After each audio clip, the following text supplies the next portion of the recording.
live. So say hello, Joseph. Good afternoon, stoners and stonettes. Welcome to another episode of In the Weeds Prohibition Talk Radio.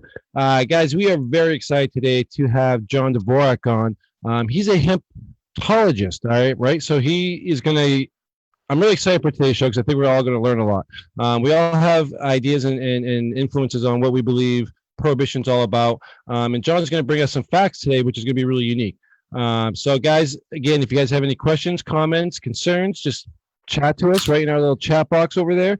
And we'll get the show rolling. I want to thank Thomas Markholm from Vermont Grow Coaching to be on with us as well today, and Timothy Fair, as always, from Vermont Cannabis Solutions. We have our grow guide coming up for you guys at 5:20. Timothy Fair will be stepping in with a little bit of law knowledge towards the end. And Brent, my man, my co-host, engineer. We're married. I don't even know what this is. Brandon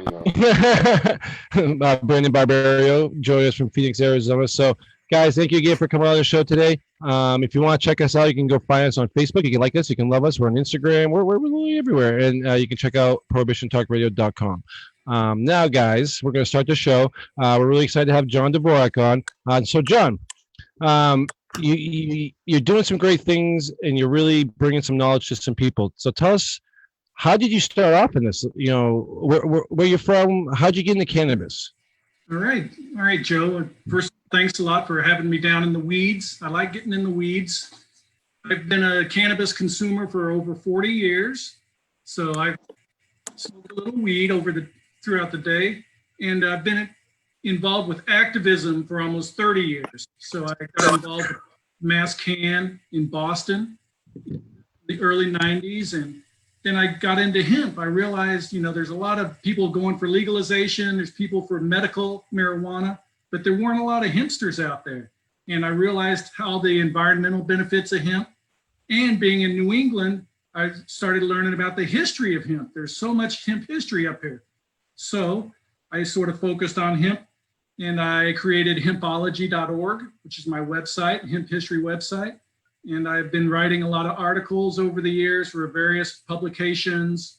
And I also put together the cannabis curriculum, which is my way of trying to educate myself and others about all the uses of cannabis hemp and the evils of prohibition, which is one of the biggest social problems facing us today.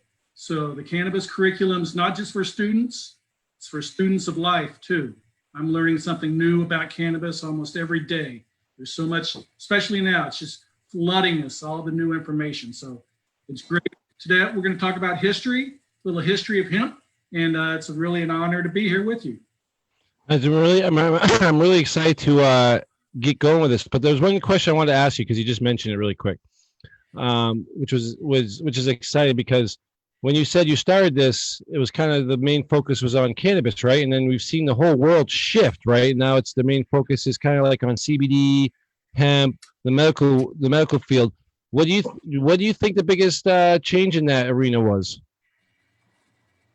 Just we started passing the laws. I mean, Prop 215 back in 1996, when California passed that for their medical law, that opened a lot of eyes. It's just been a long fight of reducing the stigma associated with marijuana smoking. As you guys know, we're stigmatized as a class. And it's really, we're treated like second-class citizens, and we're being arrested too. But 500,000 people a year are still being arrested just for possessing marijuana. So it's, now the medical is big. CBD is huge. I love CBD, but I'm focused. My true love is true hemp, industrial hemp, the fiber, the herd, making all the different products out of hemp, and the seed, which is this new superfood, by the way. Mm-hmm. So there's just a lot of uses. Mm-hmm. Did we lose Joe? Mm-hmm. Did we lose Where did it all start for us in our government here in America? Am I here? Yeah. I'm still here, guys. Okay. Let me just do a quick refresh here. I know everybody's internet's a little unstable right now. We have a kind of a storm that's kind of going through Vermont. So I'm sure there's going to be some issues. I know Thomas was experiencing some issues earlier. Here we go. We should be back now. I mean, But where did it all start? Where did it all start in the history? Because I mean, that's one of the biggest questions for people.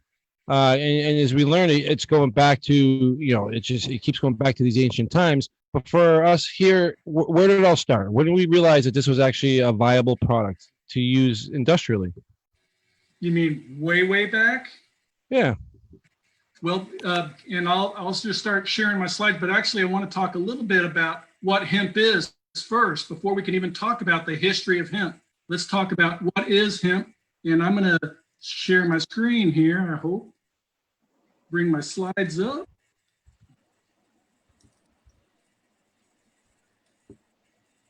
And there we go. So our government legalized hemp in 2018. The 2018 Farm Bill legalized hemp. Unfortunately, our government put a definition. They define hemp as cannabis with 0.3% THC or less. So they put this really tight restriction on the definition of hemp. My definition is a lot broader. I say hemp is cannabis, period. So, and I don't think we can see, well, I've got a stalk here, but the stalks for marijuana grows, those are hemp stalks. CBD, it's all cannabis. So the stalks, it's the same cannabis plant. It has the same bast fiber running along the outside of the stalk. The inner part of the stalks are that woody herd material that you can make so many products up. And if you fertilize any cannabis plant, you get a seed. You can either plant that seed and grow another cannabis plant, or you can eat it. It's a tasty, healthy hemp seed snack. Of course, marijuana seeds cost $10 a piece or $20. So you don't want to make a diet out of those seeds, but you could. And that's the thing. I just want to make people realize all cannabis you can make hemp products out of. And there are companies out there that are taking the stalks from CBD grows, from marijuana grows, and turning those stalks into hemp products. So you can turn them into all sorts of things: paper, plastic, biodegradable plastic, building materials, all paper and fabric. So it's just amazing. And there's just so many different things you can make out of hemp. So now we can jump into the history of hemp. Let me ask you a quick question, John, based on what you just told us. So, I mean, a lot of people with cannabis, right, when they grow and produce cannabis strictly as for, we'll say, THC purposes, right? Yep. Is that stock still usable for hemp fibers? Absolutely. So, I mean, we're throwing a lot of that away, right? Exactly. It's a waste material. I equate this to the days where, like, the old deep fryer oil people used to have to pay to get rid of, until they realized I can make biodiesel out of that. Now they pay restaurants to take that oil away and turn it into fuel. That's exactly what these stalks are, except on a much bigger scale, because there's a lot of stalks out there.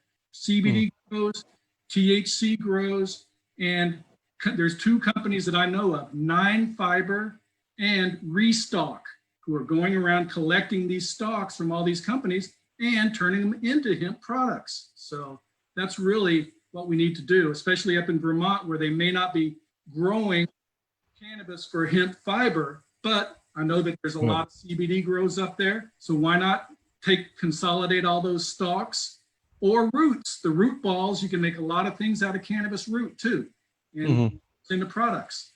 Unfortunately, John, I think you just made a lot of people raise their eyebrows because especially even right now, I can drive down any back road in Vermont and see a giant pile of stalks just sitting in a field, because at the end of the season, they bucked all their hemp and they're like, oh crap, what do I do with the stalk? And they just tossed it in the field. Right. I mean, there's still value in just cannabinoid benefits still retained in those stalks and roots. That is also part of the discussion. But I mean, when we talk about hemp fiber, me and Brandon and all of us on the show, we've been really supportive of the industrial hemp in our country, because as we talked tonight, John, we have one or two manufacturers that are fully operational to manufacture hemp fiber in this country. Most of all of our fibers come from the Asian market, correct? Asia and Canada, Mm. products from Canada, and some from Europe, even England. And actually, now I can show my prop because this, a couple months ago, this was a marijuana plant. Mhm. It's a hemp plant. If you break off a stalk, you know, you can see the actual hemp fibers there. We need to use this. We need to turn this into products. There's a lot of wasted material out there, but it's, you know, and that's good. I hope we did raise some eyebrows and people might get an idea for a business and say, hey, I'm going to start collecting these stalks and doing stuff with it. So, like Thomas said, I mean, another big thing we talk about now is the waste, right? And we have runoffs, we have water, we have stock, we have, you know, biomaterials that we discuss a lot. Now, no, that's a great idea. I don't know why people don't do this more often. But I mean, again, are we our hands tied in our country just because we don't have the manufacturing? well, we're creating an entire industry from the ground up. I mean, Right. the very beginning of this, it's going to be $1 trillion industry. So no, we don't have the manufacturing, but we will. I mean, this is America. People are going to come up with those machines that are going to process it. They're going to figure out different ways to use it. And there is machinery already has been developed in Europe, China, and Canada that we can import, modify, or use it as is for our manufacturing. So it's just as our farmers start growing more, then the manufacturing will kick in. But it's sort of a chicken and the egg situation. That's why we need to buy hemp. The more hemp we buy and use, the more demand there will be for farmers to grow more hemp. So it's sort of cyclical thing, but we're at the very beginning. We're the tip of the spear right now. And you got a chance to get in on the ground floor of a lot of opportunities. Let me ask you an interesting question. I don't know if you can answer me this or not, but in these Asian markets where the manufacturing is happening, are they growing their own hemp, or is it more of the world sending them their hemp products and them just manufacturing it back into cottons and fibers and things like that, so we can use it, or plastics as well, because, you know, obviously there's a plastic, China, they grow a huge lot of plastic hemp potential. They grow a lot of hemp in China right now, and they send a lot of hemp seed, shelled hemp seed over here. A lot of hemp fiber, a lot of the fabrics that we see, the hemp fabrics, come from China, and it's grown in China. So it's not. Right, so it's a huge market. We're really missing out here in America, right? Absolutely, and that's one thing. Hemp can help regenerate rural America. We can help revitalize our farmers and help the farming economies by, if we can grow cannabis hemp, process it locally into products that can be used locally. That money keeps getting spent over and over again locally, creating a multiplier effect in self-sustaining economies. So I think hemp can really be a big part of that, the whole regenerative effect in rural America and farmland. So I'm sure Tim can to vouch for us. You know, up until the current 2018 Farm Bill, you know, a lot of guys had their hands cuffed, right? I mean, even with manufacturing and production, I mean, we talk about it because, you know, there's not a lot going on in this country, unfortunately. But, you know, in the midst of things, we got to look at the fact that legally, I mean, was that even an option up until the last few years? No, absolutely not. I mean, there were pilot programs that began, you know, here and there, but the whole key was commercial use. There were some research projects that were allowed on small scales, but, you know, again, no. I mean, before really 2014, 2015, hemp, marijuana, same thing. Still controlled substance, Schedule 1, even after legalization. You know, it's only after the Farm Bill that we could really progress and move forward with an industry. That's why you don't see paper and fiber as much right now here in the United States. It's all CBD. That's a whole other industry. Simply because we don't have the processes. We don't have the machinery. We don't have the supply lines set up. It's starting to develop it now. But, you know, we're 80 years behind the rest of the world. The rest of the world is kind of looking at us laughing. That's right. That was going to bring me to my next point. Is like, we're looking at these companies like Legos, for instance. Let's just talk about Legos. I mean, they're devoted to make all their hemp-based plastics. I mean, just look at that industry and that company in itself and how much of an impact that could have. We're looking at auto manufacturers looking at hemp. We're looking at hemp everywhere. So, yes, it's definitely a commodity we need to support. And anywhere we can find that, we should support it. Hopefully, like we were just talking with Tim, hopefully this 2018 Farm Act, and hopefully we get some banking behind this, which is the second issue. You know, it could be legal, but if no one's going to put money behind it, we're not going to get anywhere either, like John was saying. Now, John, back to you again. Now we talked a little bit about the cannabis in relation to hemp products, right? Right. Now let's talk about where it began, right? Okay. Good idea.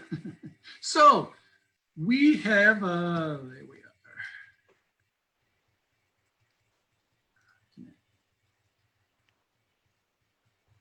Cannabis originated in Asia over 10,000 years ago. They've documented this. That's a long time ago.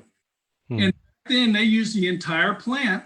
They used the stalk for bowstrings, for nets, to catch fish. They used it for clothing.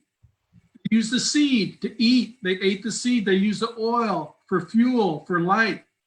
They used the root, cannabis root, for salves. And of course, they used the flower for therapeutic uses. It was used all throughout Asia. In Asia, you were buried in hemp fiber. Some women were married in hemp clothes, and you would wear hemp clothes to funerals as a sign of respect. So it was very, very widespread. Some of the first paper ever made was made out of hemp fiber, hemp and mulberry bark. So there's just amazing. And hemp made its way throughout Asia, Africa, over to Europe, and then over to the New World. Almost every culture on earth has its own word for cannabis and hemp.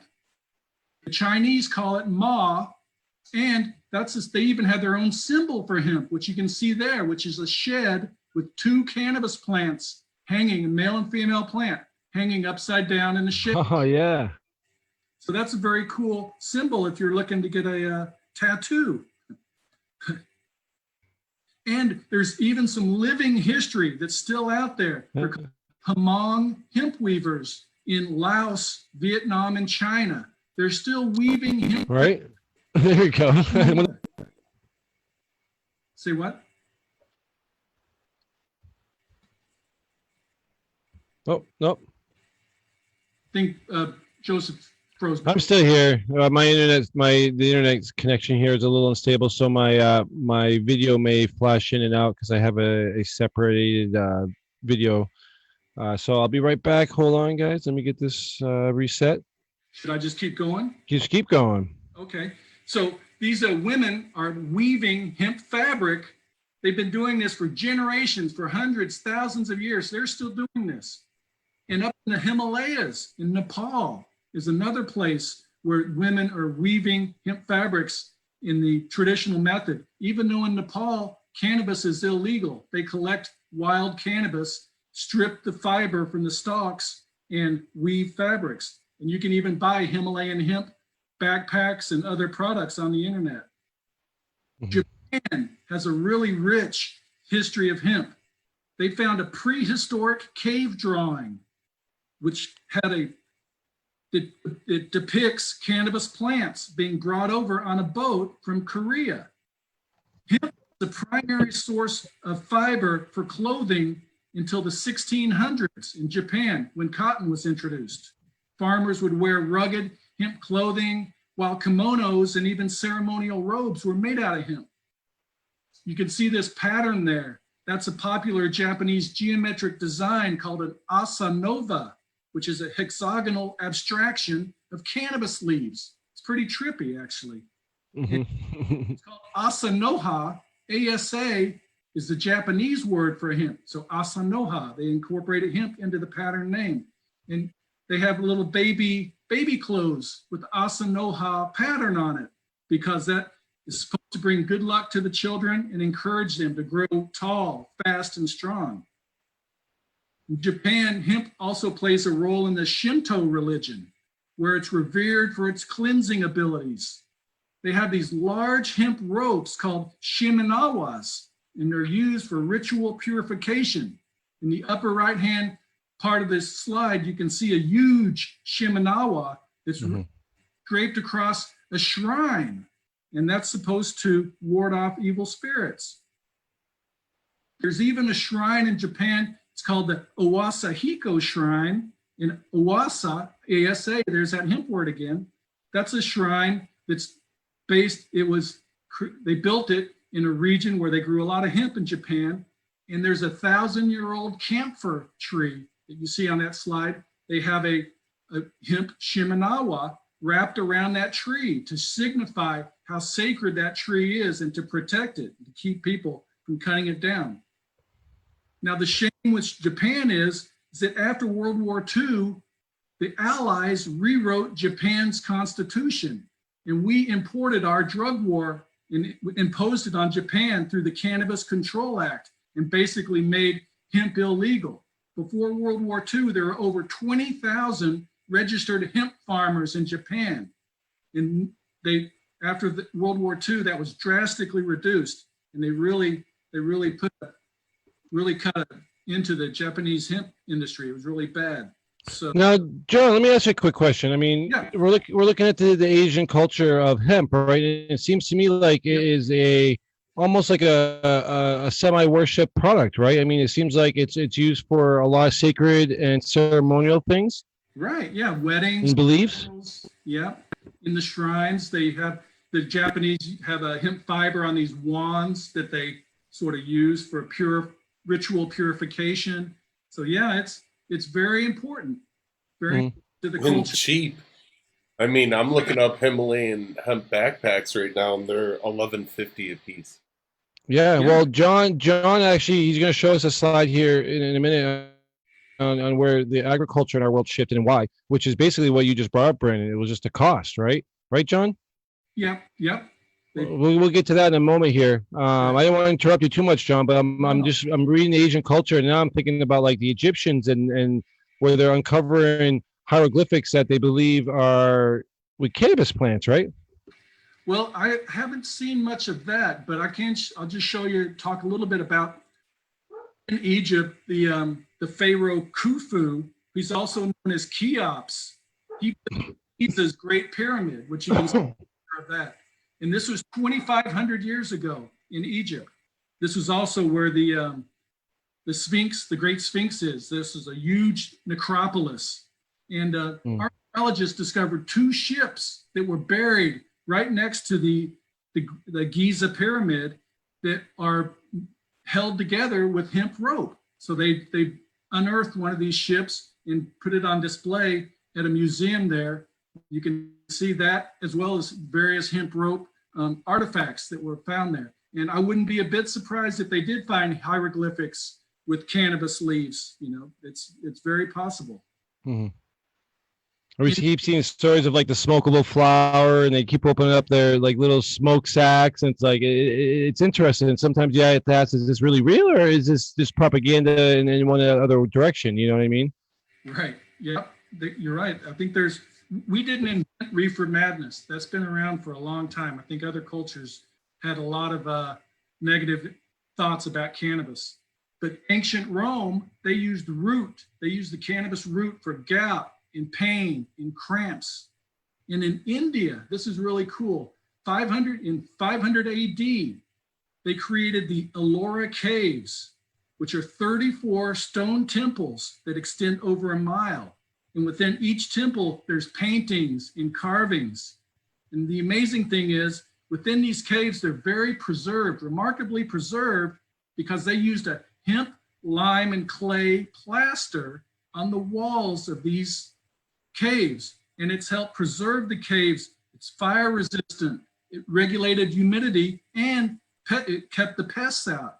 So it really helped preserve these ancient artifacts and these treasures. And now we hear a lot of things about hempcrete and hemp building materials. Here we are. This is history repeating itself. We have a lot to learn from the history. Now I'm going to go into the age of sale, this is when hemp was at its peak influence around the world in the 15, 16, 1700s.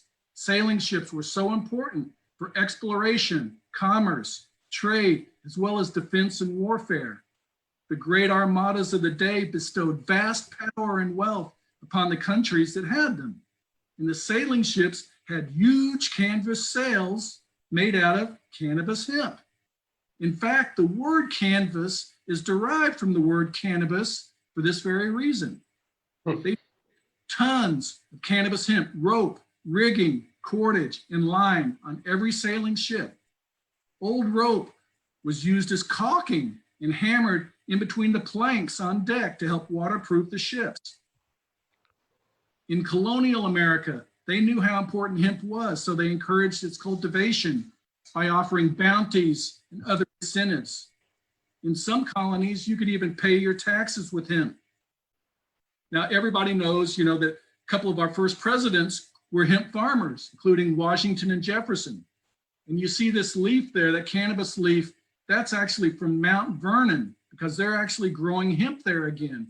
And somebody gifted me this leaf that was grown in George Washington's hemp farm.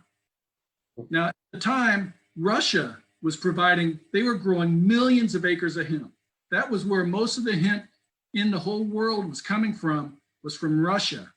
So even though we tried to get our farmers to grow hemp in America, that really we couldn't compete with Russian hemp because it was cheaper and it was much higher quality.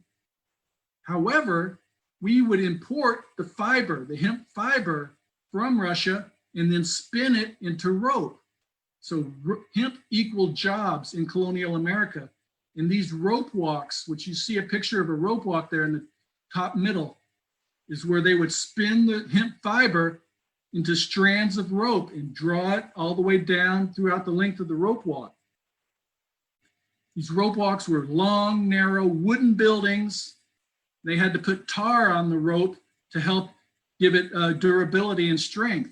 So you had wooden buildings, hot tar, and hemp fibers, which is a recipe for disaster as far as a fire hazard. And unfortunately, a lot of rope walks burnt down. But by 1800, there were over 150 rope walks in the entire country, all up and down the eastern seaboard. So they were everywhere. One of the most famous poets, Henry Wadsworth Longfellow, even wrote a poem called The Rope Walk, which is pretty cool. And they built a rope walk complex right across the street from the Boston Common. So if you ever go to the Boston Common, like for the Freedom Festival or just anytime, before they had dammed, before the Charles River, that used to be tidal flats where the Back Bay is. But in early 1800s, they built rope walks right across Charles Street from the Boston Common. And they dammed the Charles River. This was the first encroachment of the Charles River that would turn into the Back Bay. And that rope walk complex was actually right where the Boston Public Garden is. So if you go there to ride the swan boats or hang out, walk around, check out all the beautiful gardens, you can think to yourself, there used to be a rope walk complex right here. So it's very cool. Mm-hmm. Boston, up here from Texas, I realized all the great hemp history, and the USS Constitution is stationed at the Charlestown Navy Yard. So if you come to Boston, you got to check out the Constitution, Old Ironsides. It's the oldest commissioned warship in the whole world. And you can climb aboard Old Ironsides. They used 60 tons of cannabis hemp fiber for all the rope and rigging on that ship. You can go to a museum there, check out the exhibits, see how they made rope out of hemp fiber. And they actually made rope at the US Navy Yard. And you can see a picture of the Charlestown rope walk at the bottom of that slide. This is a 1/4 mile long building. It's right along the base of the Tobin Bridge. That's the Tobin Bridge in the background. But they didn't want this sucker to burn down, so they built it out of granite and put a slate roof on it. And that thing is built to last. And they're actually converting that rope walk into condominiums. So if you want to live in a rope walk, come to Boston. That's awesome. Now, interesting statistic about this rope walk is from 1839 to 1843. So this is in the early to mid 1800s. That rope walk used 5 million pounds of Russian hemp, but only 66,000 pounds of American hemp. So they used vast percentage of their hemp that they used came from Russia. So they knew that it was much better hemp. And that's why there really wasn't a big hemp a lot of hemp cultivation in America throughout the 1800s. I just wanted to point that out. They moved rope walks down to Plymouth, south of Boston. The Plymouth Cordage Company was one of the largest rope makers in the world for over 100 years. You can still go down to Plymouth, check out Cordage Park, see some exhibits there and some mementos from the Plymouth Cordage Company. And what they did, they actually took apart a rope walk and they moved it down to Mystic, Connecticut. There's a Mystic Seaport Museum in Connecticut where they took this rope walk and rebuilt it. Now you can go there and check it out and see all the machinery, the equipment they use to spin hemp fiber into rope. Okay. It's amazing when you were talking about the Russian, how much Russian hemp we use versus American hemp in that day. Was it? I mean, it's hard to believe what made their hemp so much better back then?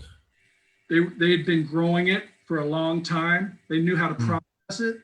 They processed it in a much better way, like water retting. They would soak it in water, and then that made a lot stronger fiber. So they had been doing it for such a long time. They were really the experts at it. Even Napoleon, some of the wars were fought over hemp because it was so important to the sailing ships back then. And we tried to establish, we gave incentives to farmers to grow hemp. They even tried to create an entire hemp industry in Kentucky, and they were relatively successful, but it never really took off. They could only, even at the peak in Kentucky, they were only growing a couple 100,000 acres of hemp. This was in 1850. So that might sound like a lot, but compared to other crops being grown, 200,000 acres was not a lot. It was a lot in Kentucky, but it wasn't a major crop in America. So they stuck with Russian hemp until they started using other hemp fibers, which we'll be talking about in a little bit.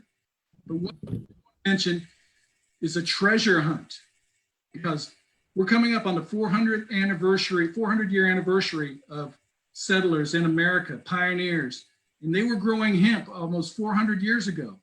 So if we can find some wild cannabis that's still growing along a fence line or a riverbed that was grown by our pioneer brothers way back when, genetics are so important today. But imagine if somebody could find an old stand of cannabis just growing somewhere that had been there, it's reseeding itself over all these years. I think that would be a really great thing to do. So that's a treasure hunt, and it's not going to be. If you look up some historical records where they used to grow hemp up near north of Boston, near Newburyport and Raleigh and Salem, you might be able to have luck. And the Connecticut River Valley, all up and down the Connecticut River Valley, they grew hemp. So all the way up Vermont, down through Connecticut. So, hey, happy hunting. That's everybody's dream, right? I mean, we know people that fly all over the world to find cannabis plants from certain areas and regions and things specifically for breeding purposes. That's right. That's right. Good point. All righty. So he said. So now we're going to talk a little bit more about recent history, if you will. The mid-1400s, Johannes Gutenberg invented the printing press. He started the printing revolution that fueled the Renaissance. This made books more accessible to ordinary people, and knowledge was no longer the exclusive domain of the wealthy. And it's no coincidence that hemp paper was used to print the iconic Gutenberg Bible. It's one of the first books mass-produced in Europe. Hemp paper is strong, flexible, and above all durable, which is evidenced by the survival of these touchstones of human history for almost 600 years. Pennsylvania hemp. In the 1700s, they did grow quite a bit of hemp in Pennsylvania. And Lancaster County was called the hemp capital of early America. They even named a town called Hempfield in Pennsylvania where they grew a lot of hemp. Now these mills in Pennsylvania, they process the fiber using hemp stones. And you can see a guy, that's a friend of mine, Les Stark. He's a Pennsylvania hempologist. Those stones, and you can see right over to the next to him, they would go around in a circle. You would put the hemp fiber on the bed there, and these hemp stones would roll around them, crushing the fiber, preparing it to make homespun fabrics out of. And Les is going around Pennsylvania finding these old hemp stones, locating them, trying to preserve them, because it's a lot of great history, hemp history, and our heritage. And he's even written a book called Hemp Stone Heritage, which you can pick up on Amazon. Conestoga wagons, prairie schooners, they're symbols of America's bold desire to expand and explore. Those were covered with durable canvas made out of, that's right, cannabis hemp. Oh, and here's a little Vermont history for you guys. In 1830, Thaddeus Fairbanks, he was growing hemp and managing the St. Johnsbury Hemp Company. And he realized there wasn't an accurate way to weigh all the hemp that was being grown. So he invented a platform scale that could weigh entire wagon loads of hemp. And you can see a kid standing there on a Fairbanks scale. This was a huge success, and the Fairbanks Scale Company is still in business today. And Joe, you were telling me you visited the museum there, and next time you go, maybe you can check for the hemp or ask them about it and say, where's your hemp references? It's definitely, I'm going to have to. It's not far from where we are here in Vermont. It's actually in the Northeast Kingdom of Vermont, and it's still going. There's a museum and everything. Oh, that's cool. That's awesome. So during the Civil War, the Battle of the Hemp Bales. This was, I don't know if you guys have ever heard of that, but in Lexington, Missouri, Lexington, Missouri, where they did actually grow some hemp in Missouri in 1840s, 1850s, but they had a battle broke out, and these hemp bales were stacked up along the river, getting ready to be shipped downstream. When the battle broke out, these soldiers grabbed these hemp bales, pushed them up the hill as a movable breastwork. They won the battle. So now they named it the Battle of the Hemp Bales, and they have reenactments every few years. So that's sort of cool. If you ever want to go to a reenactment in September is when that battle occurred. In 1866, a 2,000-mile transatlantic cable was stretched between Ireland and Canada. This reduced the time it took to send a message between North America and Europe from 10 days to 10 minutes. So it's an exponential increase in the speed of these messages. And of course, hemp played a pivotal role in this. They would had a copper wire strands in the very middle. They covered it with latex, and then hemp fiber, and then high strength steel wire. And the hemp provided flexibility and strength to help ensure the cable's operation. Art history. Many of the masters of the day painted on hemp canvas using hemp seed oil-based paint. So we need more research into this and all the different uses of cannabis hemp. And that's what the cannabis curriculum is all about. That's my thing, trying to get people to learn more about all the different uses of cannabis. Which brings us to Leicester Dewey. This is that guy standing in that hemp field there. He worked for the USDA for over 30 years studying hemp. He wrote this great article, a 60-page article on hemp in the 1913 USDA yearbook. And you can get a copy of that article and many more articles on my website, hempology.org. But Dewey, studied a lot of hemp. He made detailed notes. And one interesting thing was, one of the research farms for the USDA was in Arlington, Virginia, right across the Potomac River from Washington, D.C. And it's actually right where the Pentagon is today is where USDA used to grow hemp. So that's sort of irony. And the new DEA headquarters is like right across the freeway from where they used to grow hemp too, which I'm sure they would like to know that. But, so after hearing all these things, you're probably thinking to yourself, wow, hemp was really, really important for a really, really long time. It helped civilization clothe itself, feed itself, It provided paper to write on, paper to print on, cordage and sails to rule the sea, and it helped launch the modern telecommunications era. That's why I think of hemp as the Forrest Gump of plants. It's always involved, sometimes inconspicuously, but sometimes significantly in many of humanity's key moments. And you're thinking, wow, this is such a great plant. What could have ever happened to take the luster off of this gem? And I'm glad you asked, because now we're going to talk about the decline and fall of hemp. I'm ready. And this is where most people get this part confused, right, Yeah, John? this is what I want to hear. This is it. This is the big part. And it has to do with the conspiracy, because almost everybody you talk to, myself included for a long time, and we'll just set this up a little bit. But in Jack Herer, his book, The Emperor, which I love Jack Herer, he's my idol, and he's done so much to inspire me and millions of other people. However, his conspiracy theory that they made hemp illegal because it was threatening the financial interests of Hearst, Mellon, and DuPont just do not hold up to the facts that I've been able to unearth.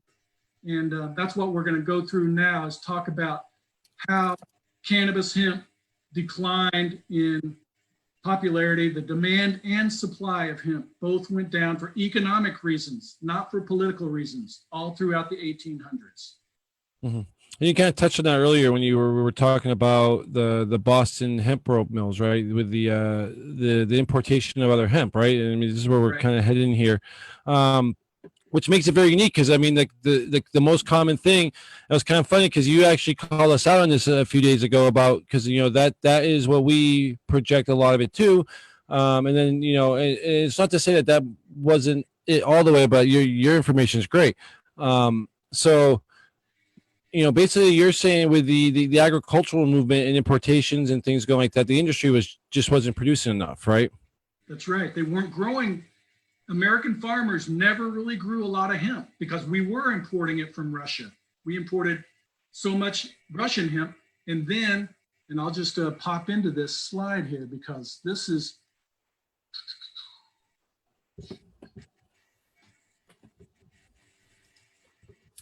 because they call cannabis hemp true hemp, because there's other plants that you can make rope out of. Sisal is comes from the agave plant in Mexico.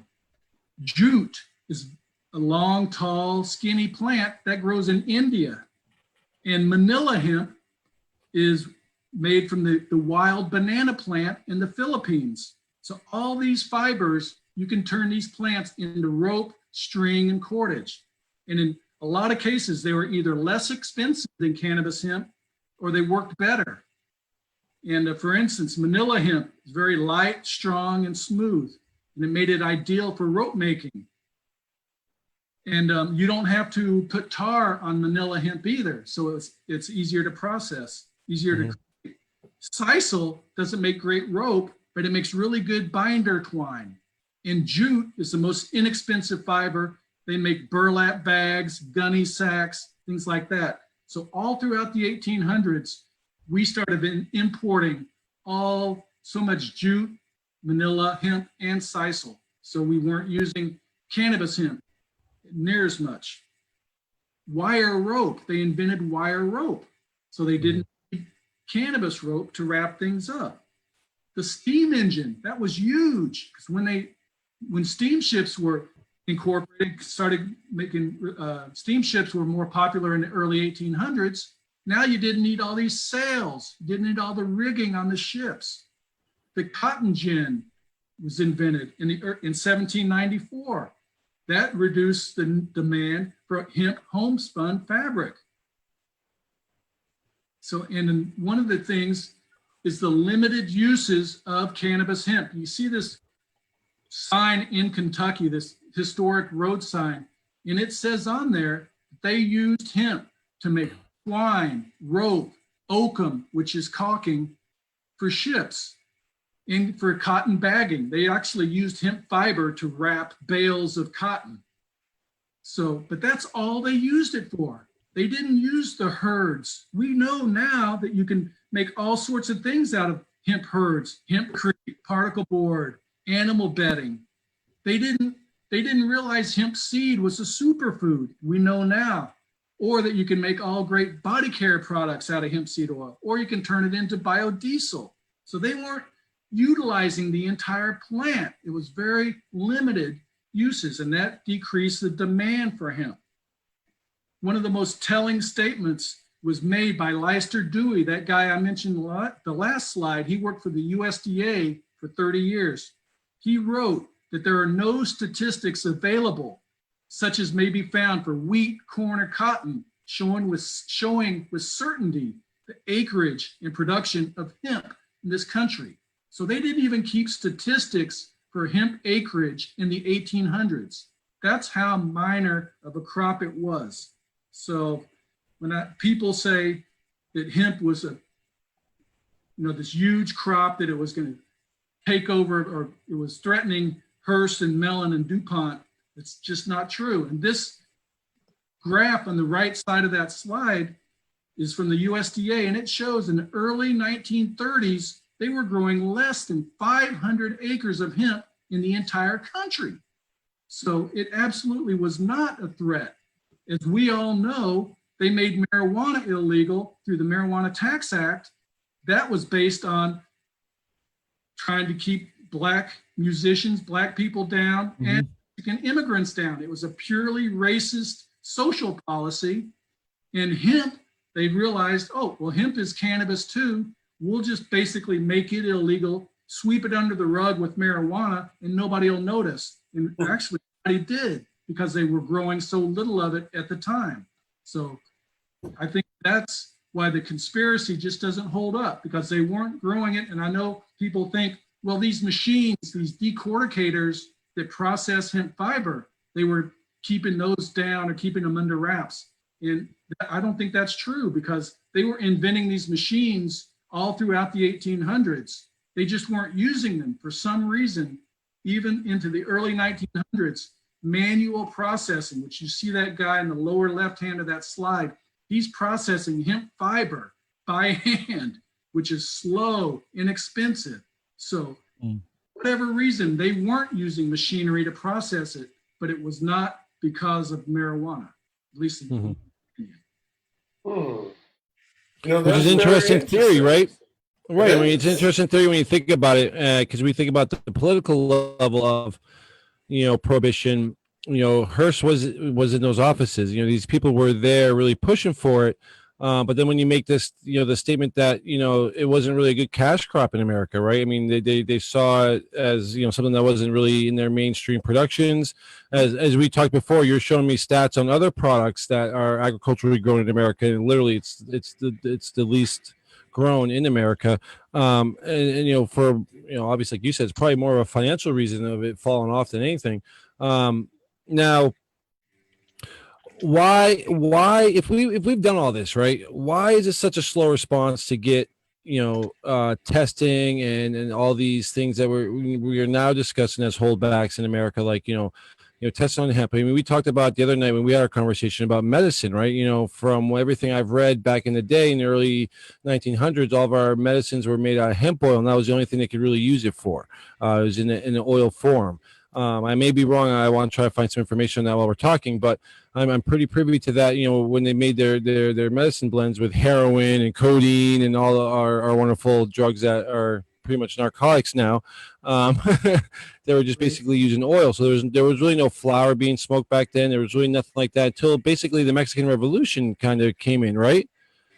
Well, hashish has been around for forever. So right. I think there were hash bars in New York City in the 1800s. No, that wasn't medicinal. That was more speakeasy type of stuff. But yeah, I haven't seen much use. I haven't seen any old cannabis medicine bottles for flour. Most of it is tinctures mixed with alcohol and other things. Right, and then when like the Mexican Revolution came in, here came the flower, here came the fun aspects of cannabis that they thought we're going to lose our women to, and I mean we even had a couple posts earlier today about some of the fun historic reefer madness stuff that they used to spew, the propaganda that they used to say, stuff that they used to feed. It was a scare tactic initially, right? Absolutely. And that's one, it's not a conspiracy.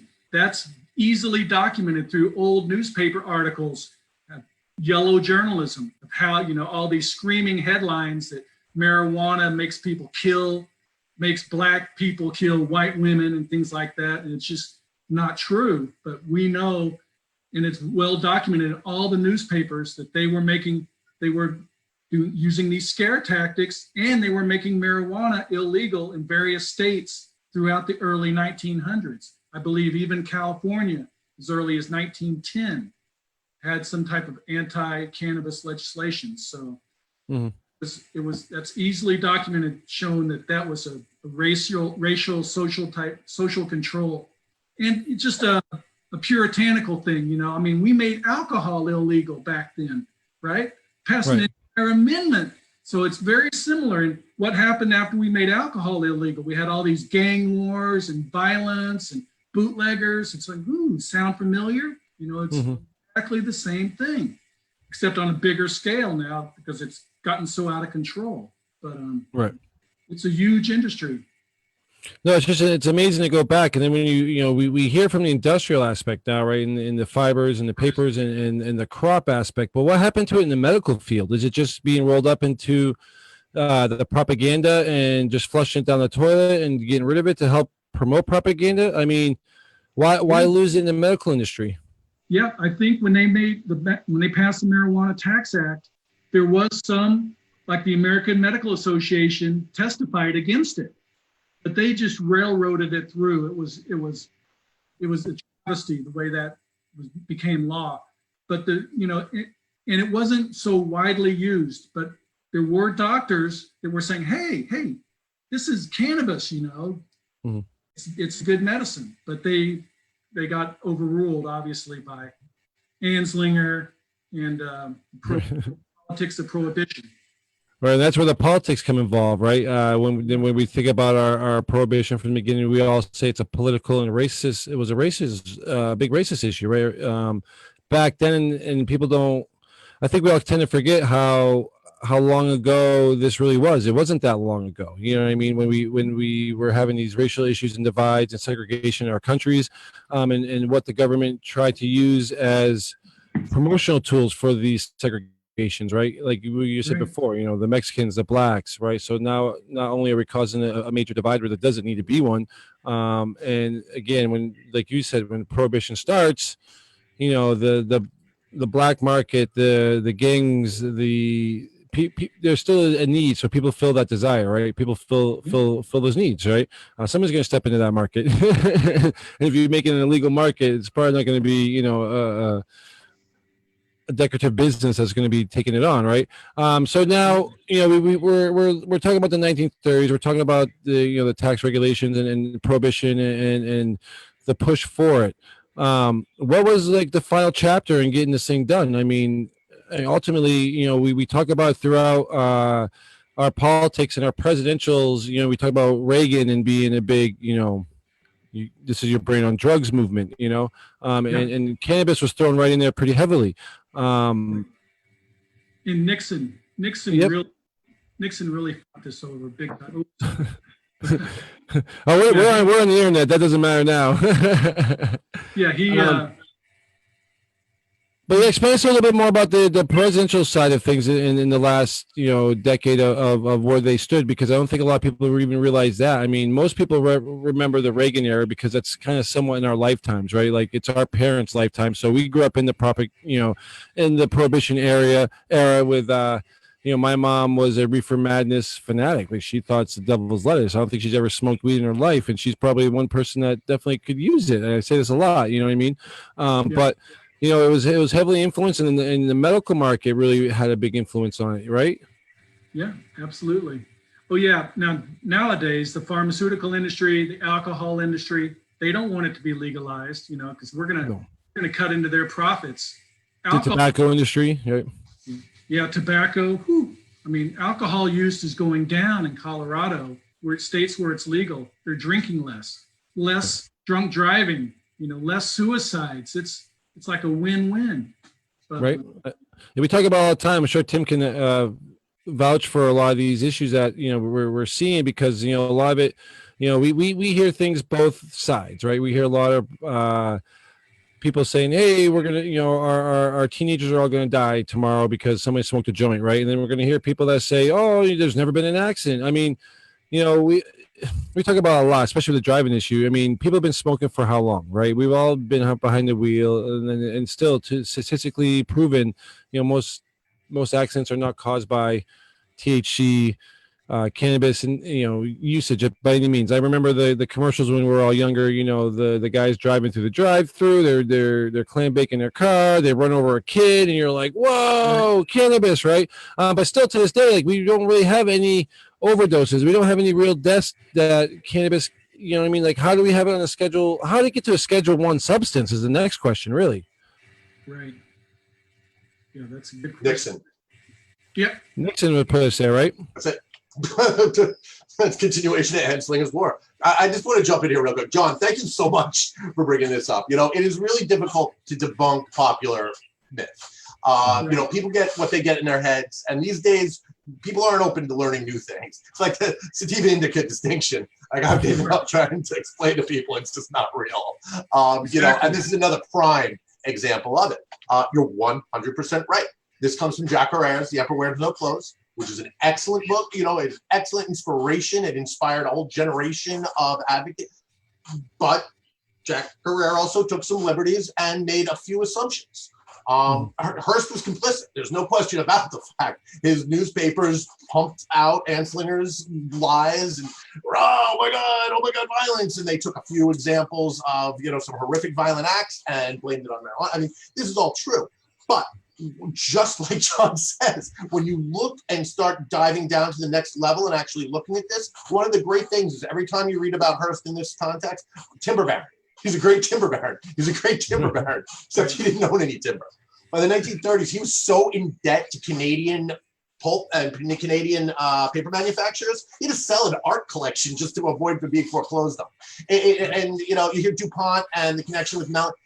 These are all nothing. None of this is real. Like, there's no documentation of any of this.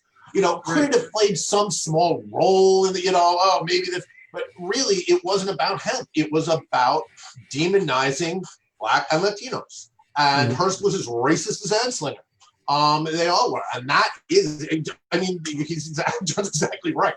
You know, and again, none of us can be back there. None of us can know exactly what the thoughts of any of these people were. But when you look at the empirical evidence that there is, it's a lot more likely that this was just pure and utter racism. And, you know, there's nobody saying Hearst wasn't complicit in it, because he certainly was. You know, his advertising and media at the time, that's what got all the word out. To modern Fox News. You know, recognize outgroup, you know, but this is actually absolutely right. But unfortunately, you get into this discussion with people and no, it's all about the okay. You know, I'm not going to argue with you, you know, because ultimately none of us know for sure. All we can do is look at the evidence that's there and then apply some common sense. And does this make sense? And, you know, again, John, I could not agree more. You know, and this is, but it's a difficult thing to do, challenging people's pre-existing assumptions and creating what they think they know. It's amazing how much we think we know that we really don't. But I'll get back to John. I just want to thanks a lot, man. It'd be really interesting to see where we'd be today if hemp in those times were as hot of a commodity as corn, right? And then John has some interesting statistics that he can show us here in a few, where when you look at how much tonnage or acreage was used for production, you know, corn and a lot of these other crops are the highest up there by far, right? So if we had a product that was a hot commodity like corn, right, and then, you know, if the Mexican Revolution didn't happen in the form that it happened, where we could pin a lot of this propaganda to them, right, because they're an easy target. I mean, you know, unfortunately with racism, it's an easy target. It's very easy to point a finger and blame someone else, but at the end of the day, we're looking at money again. It's money, right? Because and in this situation, it's their lack of, right. If they're seeing a paper and a tree and in other aspects in America that can make more money to Americans back then. Because remember, we're still trying to be America. It wasn't like we're outsourcing everything back then, and our whole supply is being imported. Man, like you said, we could go. Tim, John, Tom, Brandon, we could go round and round all day on different angles. We could look at this, and they're all going to make sense, really. You know what I mean? It was kind of like the perfect timing, I guess, and downfall. Unfortunately, the political powers have pushed it. Now, the worst thing now for anybody and Tim, you kind of said it. It's like it's their Fox, it's modern day Fox News, right? Or however you want to put it, propaganda media, right? It's heavily influenced media, and we've seen that throughout the last 60, 70, 80 years of prohibition, where and even to this day, where we're seeing issues in America that are not necessarily cannabis related, we're seeing really split views, split sides, split media, heavily influenced media, politically controlled media. So what do you believe? And now here we are legalizing cannabis, letting people out of jail, and we spent 80 years telling people again it was the devil's lettuce. Your kids are gonna die. You know what I mean? Like, we're gonna ruin families. We're going to all these crazy things are going to happen to us. And now it's an essential drug. Right. Which is what I love, you know what I mean? But then again, now sorry about that, sorry about locking you up and ruining your life. Yeah, we were wrong. That's real hard for a lot of people. Right. I mean, we talk about systematic issues, right? And we talk about racism being a systematic issue. We talk about the police state being a systematic issues of how they run things, and it's just been bred by drug wars, race wars, and it's a sad thing to say. But when we know our history, like we're being taught today, you really learn a lot of outliers, and when you can see facts, you realize that it makes you question everything. Who do you listen to nowadays? CNN, Fox News, us. Who knows? You know what I mean? Obviously, a lot of our news is wrong, and even the things that we even thought our whole panel knew today were being challenged, right? Which is great. So John stepped away for a moment. We're about the halfway mark anyway. So let's talk to Thomas a little bit, get his segment going. Tom, how you doing today? Oh, I'm doing, Joe. It looks like the storm's calmed down a bit outside here. At least I don't know about your place, but the sun's still shining, but my internet's wonky. well, good. You're getting the internet wonkiness from the storm that I had here half an hour ago. But for the most part, I've got a quick segment for you today on low stress training, just to follow up on the topping segment that we did a few weeks ago.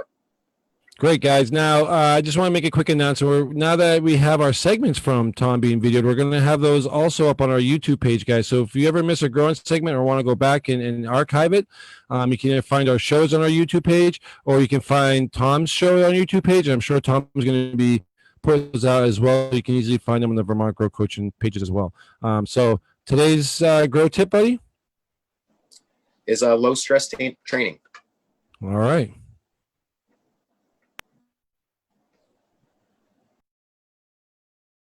Hey guys, this is Tom with Vermont Grow Coaching, and welcome to Grower's Guide, your weekly beginner-friendly cannabis tips and tricks. A few weeks ago on Grower's Guide, we were discussing topping and pinching. Topping, where you pinch out the top node of the plant and allow the plant to increase top cola production. So LST, or low stress training, is another form of training that's not quite as invasive as topping.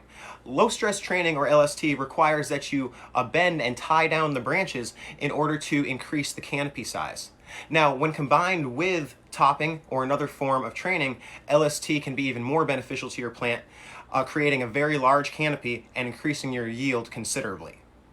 A few weeks ago, a good friend provided us some seeds of Mr. E. Pupil from Mass Medical Strains.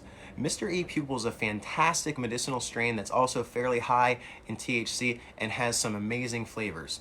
Now, we're working with Mr. E. Pupil and doing quite a bit of training with her right now at the moment. We did some topping, and we went ahead and we topped her twice, and now today we're going to go ahead and do some LST, or low stress training. Now, if you remember from last week, we did go ahead and use a lot of green twist ties when we were doing our airline and cloning, and those green twist ties are going to come into play here as well. You can pick it up right at your local grow shop or garden store. They're super easy. Now, as you can see here, we've already gone ahead and tied on our green ties to our buckets by drilling a few holes here and then just tying on the green zip ties. Now we're going to go ahead and take the plant. bend the plant in an outward motion. You're going to go ahead and tie the zip tie right around the branch. Now don't tie it too tight because the branch will continue to grow and you don't want to end up suffocating or breaking the branch. After you've finished tying all of the branches with your zip ties, go ahead and allow the plant to have 2 or 3 days recovery time to determine how well you've done your initial training. From there, you're going to be able to add more ties or adjust your initial ties to help create a much larger canopy. We will continue the process of low stress training with this plant until the plant has reached roughly 2 feet in diameter and 2 feet in height. At that point, we'll continue on to our next step of training, but in order to see what that is, you'll have to tune in the next couple of weeks to find out. This has been Tom with Vermont Grow Coaching. I hope you've enjoyed this week's section of Grower's Guide. If you have any questions or concerns, please feel free to reach out to us at Vermont Grow Coaching at vermontgrowcoach.com. You can also find us on Facebook or Instagram or contact us directly at 802-342-5381.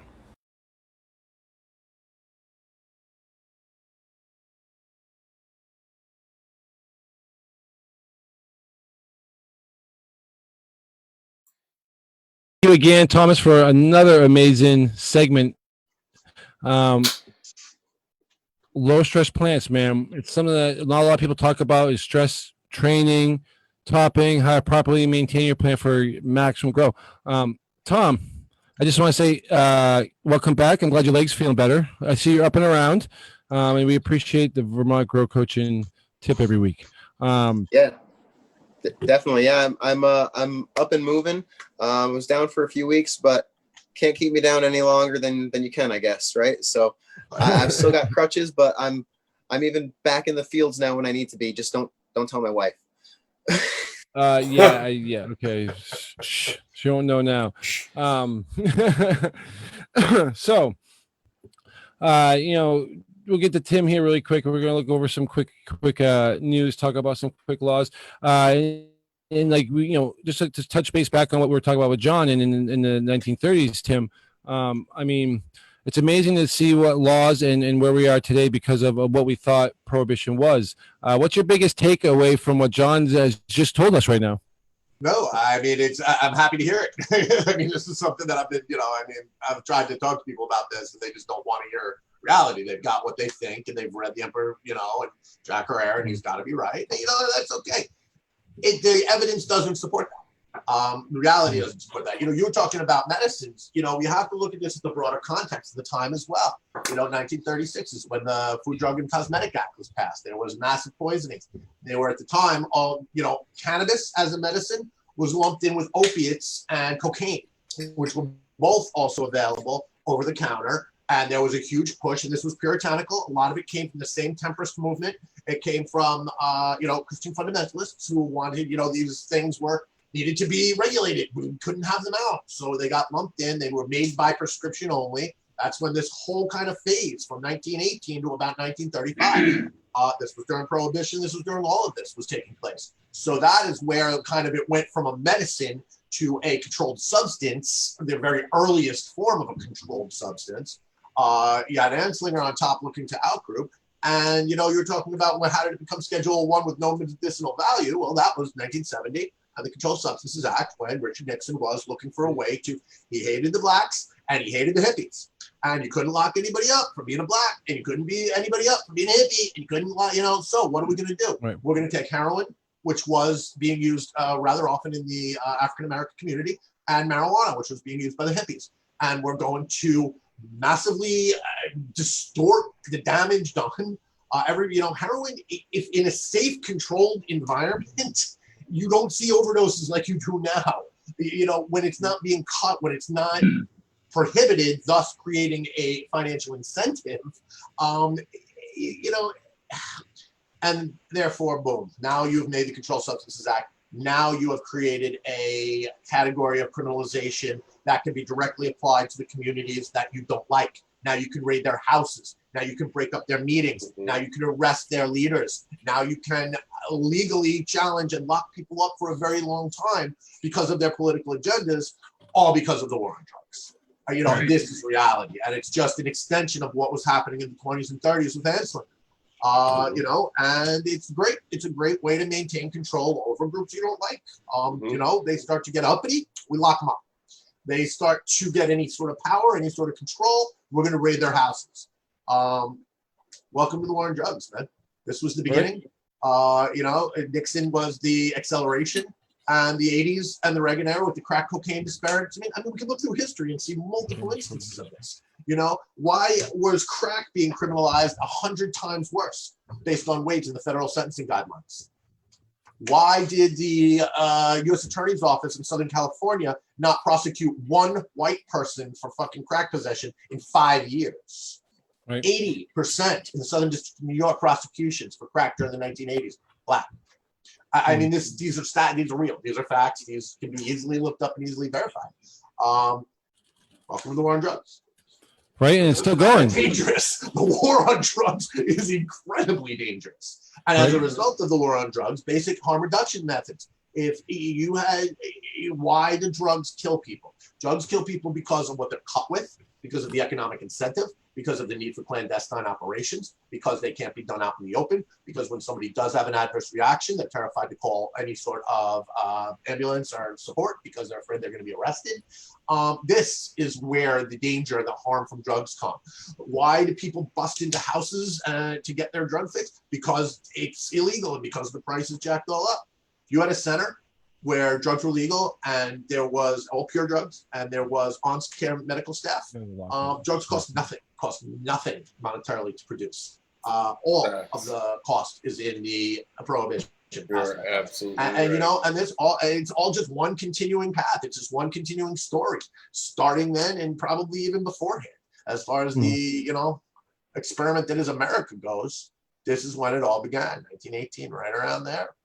Right. And financially, it just keeps refueling itself because the bigger it gets, the more of an issue it gets, the more they can spend money to fight it. And then the more round robin. And if you are ever interested in conspiracy theories, I mean, there's a million out there on the CIA, the DEA, how they propagated the drug wars and fed it. And, that's not Whoa! I mean, those aren't really conspiracy theories anymore. That's not really conspiracy theory. That's that's definitely wide out. Empirical evidence. What can be looked at? What can be shown? What can be demonstrated? That is where there's evidence. I mean, I'm a lawyer.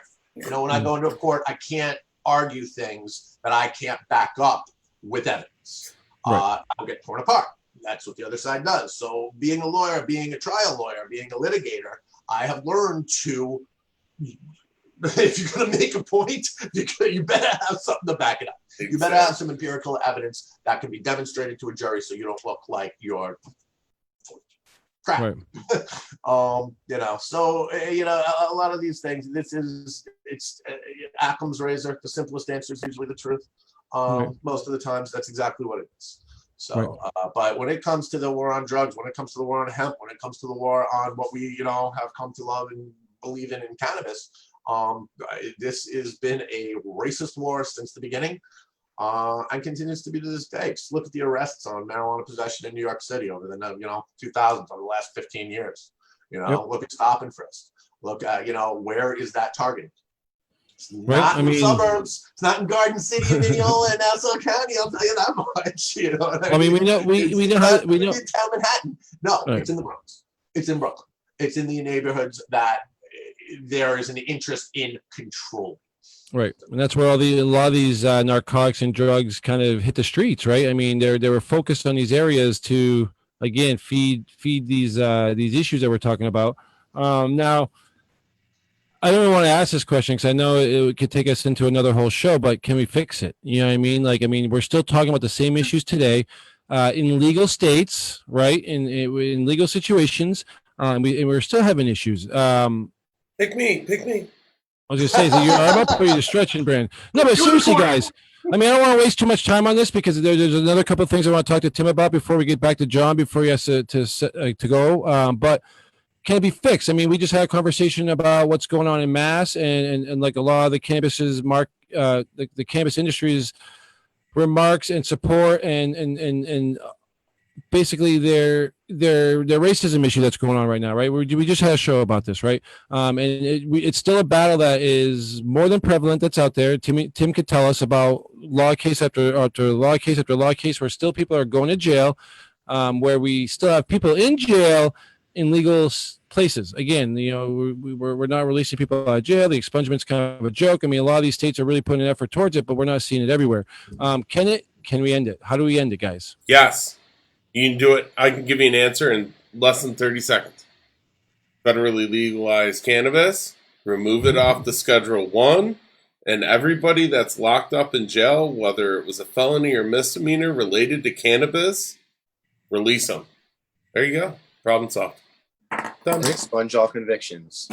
There you go. Expunge all, yeah. No, I agree. But is that as easy as it looks? I mean, we've talked about it in all these states. Tim, we had this conversation literally almost every week with Tim about, the states are going for expungement, the reasons why we don't have expungements, and we're still seeing people get arrested on a daily scale. Now, some of these people have large operations and not really staying within the laws, but I mean, that being said, I mean, the next state over from us is, we can't have any cannabis at all in our state. We can. It's just creating a lot of different things. Tom, what do you think about it? I want to give everybody a quick answer. Yeah, no, in reality, I don't think that we can actually reach a point of reparations and a point of happiness within the cannabis community until the federal government legalizes. At that point, then they're going to be able to take the steps that are necessary. The problem is getting to that point is going to be harder than ever because they're not willing to admit that they were wrong. And they need to admit that they were wrong in order to move forward. Right. I mean, we talked to John. John's proven a lot of things. Tim, we've talked about a lot of things. We're talking about a lot of the prohibitions and things that we were being forced to believe through media, and that media supported and stood behind. Yeah, it's just a great question. I mean, John, how do you feel about this question? Well, we're making great progress, but it's a long fight. It's can't turn the Titanic around overnight or instantly. It's going to take a long time. Right. The whole stigma, the reefer madness is ingrained in the culture. So, they're still arresting 500,000 Americans just for possession a year. That's insane. Yep. So, I'm in this because of the drug war. I like hemp but I'm really for the people that are being persecuted and still being in jail. We still have people in jail for life. It's right. And I mean, some of these guys are only getting released now because of the COVID issue, and it's like, just release them already. You know what I mean? At this point now, but now, is the biggest problem for expungement is how to eradicate what you did as a state or government level or a police level. I mean, or do we just release these guys, say sorry, and then give them a seat at the table to move forward? I mean, at some point we all have to move forward, right? And with us keep going back to and pointing fingers at issues, it's creating more of a divide than it helps. Because I mean, one of the reasons why I'm in this industry, and you guys have all heard me say this, is because there was no color. Because when I came in this industry, we were all, we were all just, growers. We all were underground. We were all on the same cause. There wasn't really much for cannabis. You know what I mean? Other drugs, yeah, there's lots of violence. I mean, not to say there wasn't anything for cannabis, and there's Murder Mountain, and we know all those stories. And it can be a vicious game, but when you look at the vicious game, it always surrounds money, right? But when we talk about the culture, this was even to this day, the last few years we've seen on the East Coast and on the West Coast is everybody's coming together. You know what I mean? You go to an event and there's all races there and nobody's even caring. You know what I mean? No one's scared. No one's like worried. It's just, we're there, we're having fun. Pass a joint to the guy next to you, right? And now that we have this, the issue in our country, it's bringing to light, the people's past, you know what I mean? Which, we can't erase it. We can't take a statue down and make it disappear. I'm sorry, guys. You know what I mean? We can educate, you know what I mean? We can change our textbooks. We can rewrite our history to be what we're talking about today. Correct. You know what I mean? There's so many things in our history we do not learn because of again, it's kind of like the propaganda education, right? I mean, we only know what we learn until we go out and search for real truths. We can listen to CNN, we can listen to Fox News, we can believe whatever side we want, but a lot of this stuff we have to go back and be cautious about. I mean, right now we're talking about a whole almost decade of literal media propaganda, right? I mean, when does the media get held accountable for the stuff that they promote when we are accountable for what we promote? You know what I mean? If we promote the CBD as a healthy drug, the FDA is shutting you down, right? I mean, it's still astounding where we are, but I'm so glad of where we're going. But with that being said, when the next question for Tim was, I read this great article from Monday that the House votes to give researchers access to dispensary cannabis. I don't know if you've got a chance to read up on this, Tim, but let's talk about this because this could be another huge thing. But do we want the government involved with that? Well, the government has to be involved with allowing it. Right. But again, the House voted. Great. What have we seen the House of Representatives do? 276 bills somewhere in that neighborhood in this last legislative session. You know how many of the Republican senators taken up? 0. Exactly, John. They're way too busy appointing Heritage, Foundation judicial appointments right now to do much of anything else. So yeah, it's great. With Mitch McConnell as Speaker, President of the Senate, that's what's going on. You know, majority leader rules what comes on in the Senate docket, what's dealt with, what's addressed, and it's simply not going to happen. They could pass anything, maybe they could fully legalize it in the House, and it means absolutely nothing. We can't get the Safe Banking Act, which most Republicans support. It's not a pro-legalization bill at all. It's just the bipartisan support. There is a legal industry. It's being forced to, conduct itself in cash. This will allow banks to legally work with companies in compliance with state law. I mean, this is a no-brainer. It's simple. It has bipartisan support. It still can't get through.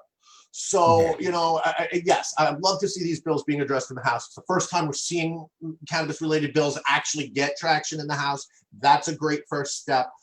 When we retake the Senate in November, I will be a lot more excited about the potential of these bills passing through. Because the reality is that until the Republicans are out of power, until Mitch McConnell is not in control of that Senate, we have half of our legislative branch with a one narrow tunnel focus, and that's getting as much as they can while Trump's still in office, getting as much as they can while they're still in power. And cannabis reform, not on that agenda, not even close to that agenda. Wait, hold up. It's not real. It's not going to end out to anything until we get to the polls and we change the layout of our Tim, what about federal legalization through executive order? Arguably, that can't even be done. Again, it's a conflict about it. The Controlled Substances Act is a statute. It was enacted by the legislative branch. The executive branch, which is the president, doesn't really get to just change or adapt statutory law. Some circumstances, under certain conditions, there's a constitutional law argument that maybe this is not one of them. This was a statute passed by legislative action, and it needs to be changed and amended by legislative action. Arguably, the federal government should have no police powers whatsoever under the Constitution. But that also was challenged, and the courts found to be not true. So, executive action, and even if you could come up with a strong legal argument and say that can be changed by executive action, you're now opening up the opportunity for the president to take executive action on everything and anything under the sun. They can change any law they wanted, and it's not permanent because the next president comes in. Now they can just use their executive actions to reverse that and change everything. You're basically creating a monarchy. You're doing away with the three branches of government. You're doing away with checks and balances, and you're allowing the president, the head of the executive branch, who's only in charge of one branch of the three branches of government, to have unilateral control over legislative process. That really doesn't bode well. What do you think about the potential? If Trump could have just simply passed laws against anything he wanted, that just by executive, that's not really a good thing at all. This needs to be changed by the legislature. The statute needs to be changed. The Controlled Substances Act needs to be amended, updated, or frankly, done away with altogether. Drug addiction is not a criminal action. Shouldn't be under the purview of law enforcement. It at best is a health concern. And libertarian, man. People want to do drugs, they should be able to do drugs. As long as it's not fucking with my life or your life or anybody else's life, why not? Make them legal, make it free, give them access to counseling if they want it, medical, treatment if they want it. That's their choice. You're not going to lead a very productive or happy life. And eventually you're going to want to change your life. But this criminalization, this locking people up for, it makes no sense. Other than as a pure racist control mechanism. That's it. You're not changing anything. Right. You're not doing any good. You know, we've done this for 40 years, my entire fucking life. And has drug use really come down? Has it been effective? Have we done anything other than to create an entire infrastructure around it? Private prisons, you know, I mean, $10 a minute phone calls from jails, you know, canteens where, you know, they charge $50 for a pack of playing cards, you know. I mean, these video meetings now that they're just, I mean, this bail bond industry, this whole everything that has built around this $100 billion industry that comes from nothing. I mean, it's nothing. You're locking people up for nothing. Right. Now it's privatized. Non-violent drug offenses, but yet they are an overwhelmingly large percentage of our incarceration. 70%, 75%, I forget the exact statistic, but it's mind-boggling, are non-violent offenders. Right, we're seeing more people locked up. The ones we really do need to lock up, which should be the absolute last, you know, after everything else has failed, when we have to remove somebody from society because they simply are too dangerous to exist with the rest of us. Yes, okay, those people, understandably, well, most of them are mentally ill anyway, and that stems from mental illness. The few truly evil people, the Charlie Mansons, the really violent, not going to get better, not going to care. Yes, they need to be removed from society. Everybody else should go to prison. We should have nowhere near the prison population that we have. It's mind-boggling. Yeah, but unfortunately, we have these politicians that have a heavy influence and stake in these private prisons all throughout our government. So how that's allowed to happen, I don't know. You shouldn't be allowed to own or have a part in a private company and be in the government. I don't think. I mean, they don't. You know, that was one of the big things with Trump. You know what I mean? How these guys get away with making laws and they're owning privatized prisons. You know what I mean? We're seeing it in a lot of areas where, these vested interests are playing a role in these guys' decisions. And when we talk about the right and the left, I mean, even right now, Tim, I don't think we've ever seen really a bipartisan issue that has so much support on both sides to go forward. And we can't get past that Mitch McConnell, right? And we talk about legacies and stereotypes and like really the king of all the prohibition stigmas out there, right? Which blows my mind because he's happy to go sign hemp bills with hemp pens and paper, right? But God forbid we have any THC, right? Yeah, it is no personal dog in this fight. The tobacco industry was shit in the bed. People are quitting, finally, quitting cigarettes. Tobacco prices are plummeting. They're a huge tobacco state, and hemp was a cash crop that could replace tobacco. And so his constituents, where the campaign contributions come from, said, "We want you to back this so we can make money off this." So he's backing it. It's politics. We have reached the American experiment in democracy has failed, boys and girls. It does not work. It has not worked. Capitalism is not an effective system in the long run. When you have exponential growth but limited resources, eventually stuff doesn't work. This is, again, not really all too hard. We've demonized things like, socialist concepts. Oh my God, socialism. Oh my God, socialism. Oh my God, socialism. What's public roads? What's a police force? What's fire department? What's social security? We have socialism all over us, but yet you can't say it. You can't expound upon it. You can't grow or develop it because, oh my God, the guy, and right. Well, what was our stimulus check? How do we fix it before? Prohibition, whether it's cannabis prohibition, drug prohibition, is a symptom. It's a symptom of a much deeper problem, and I don't think we fix it. I think it's an avalanche, really, isn't it? I mean, we started this thing small, we pushed it, and now it's its own machine. And how do we stop it? You know what I mean? That's the question we always ask, right? We know what the answers are, but we know what lies ahead of us. I mean, we're talking about scheduling, right? I mean, we haven't even talked about the pharmaceuticals and their influence on scheduling. The only things that have been descheduled in essence are pharmaceutical products, right? I mean, we're making fake CBD, we have real CBD, we got these companies that are getting it changed for them in their research. How does that happen? You know what I mean? How does that one company get the schedule changed for them and not across the board so we can open up all of our research and development? Which the whole, right, I mean, it's not like we're not seeing all these countries fall in tune. We talk about Israel and Colombia, guys. If you guys haven't paid attention to Colombia, they are making a race for the top right now to be one of the leaders in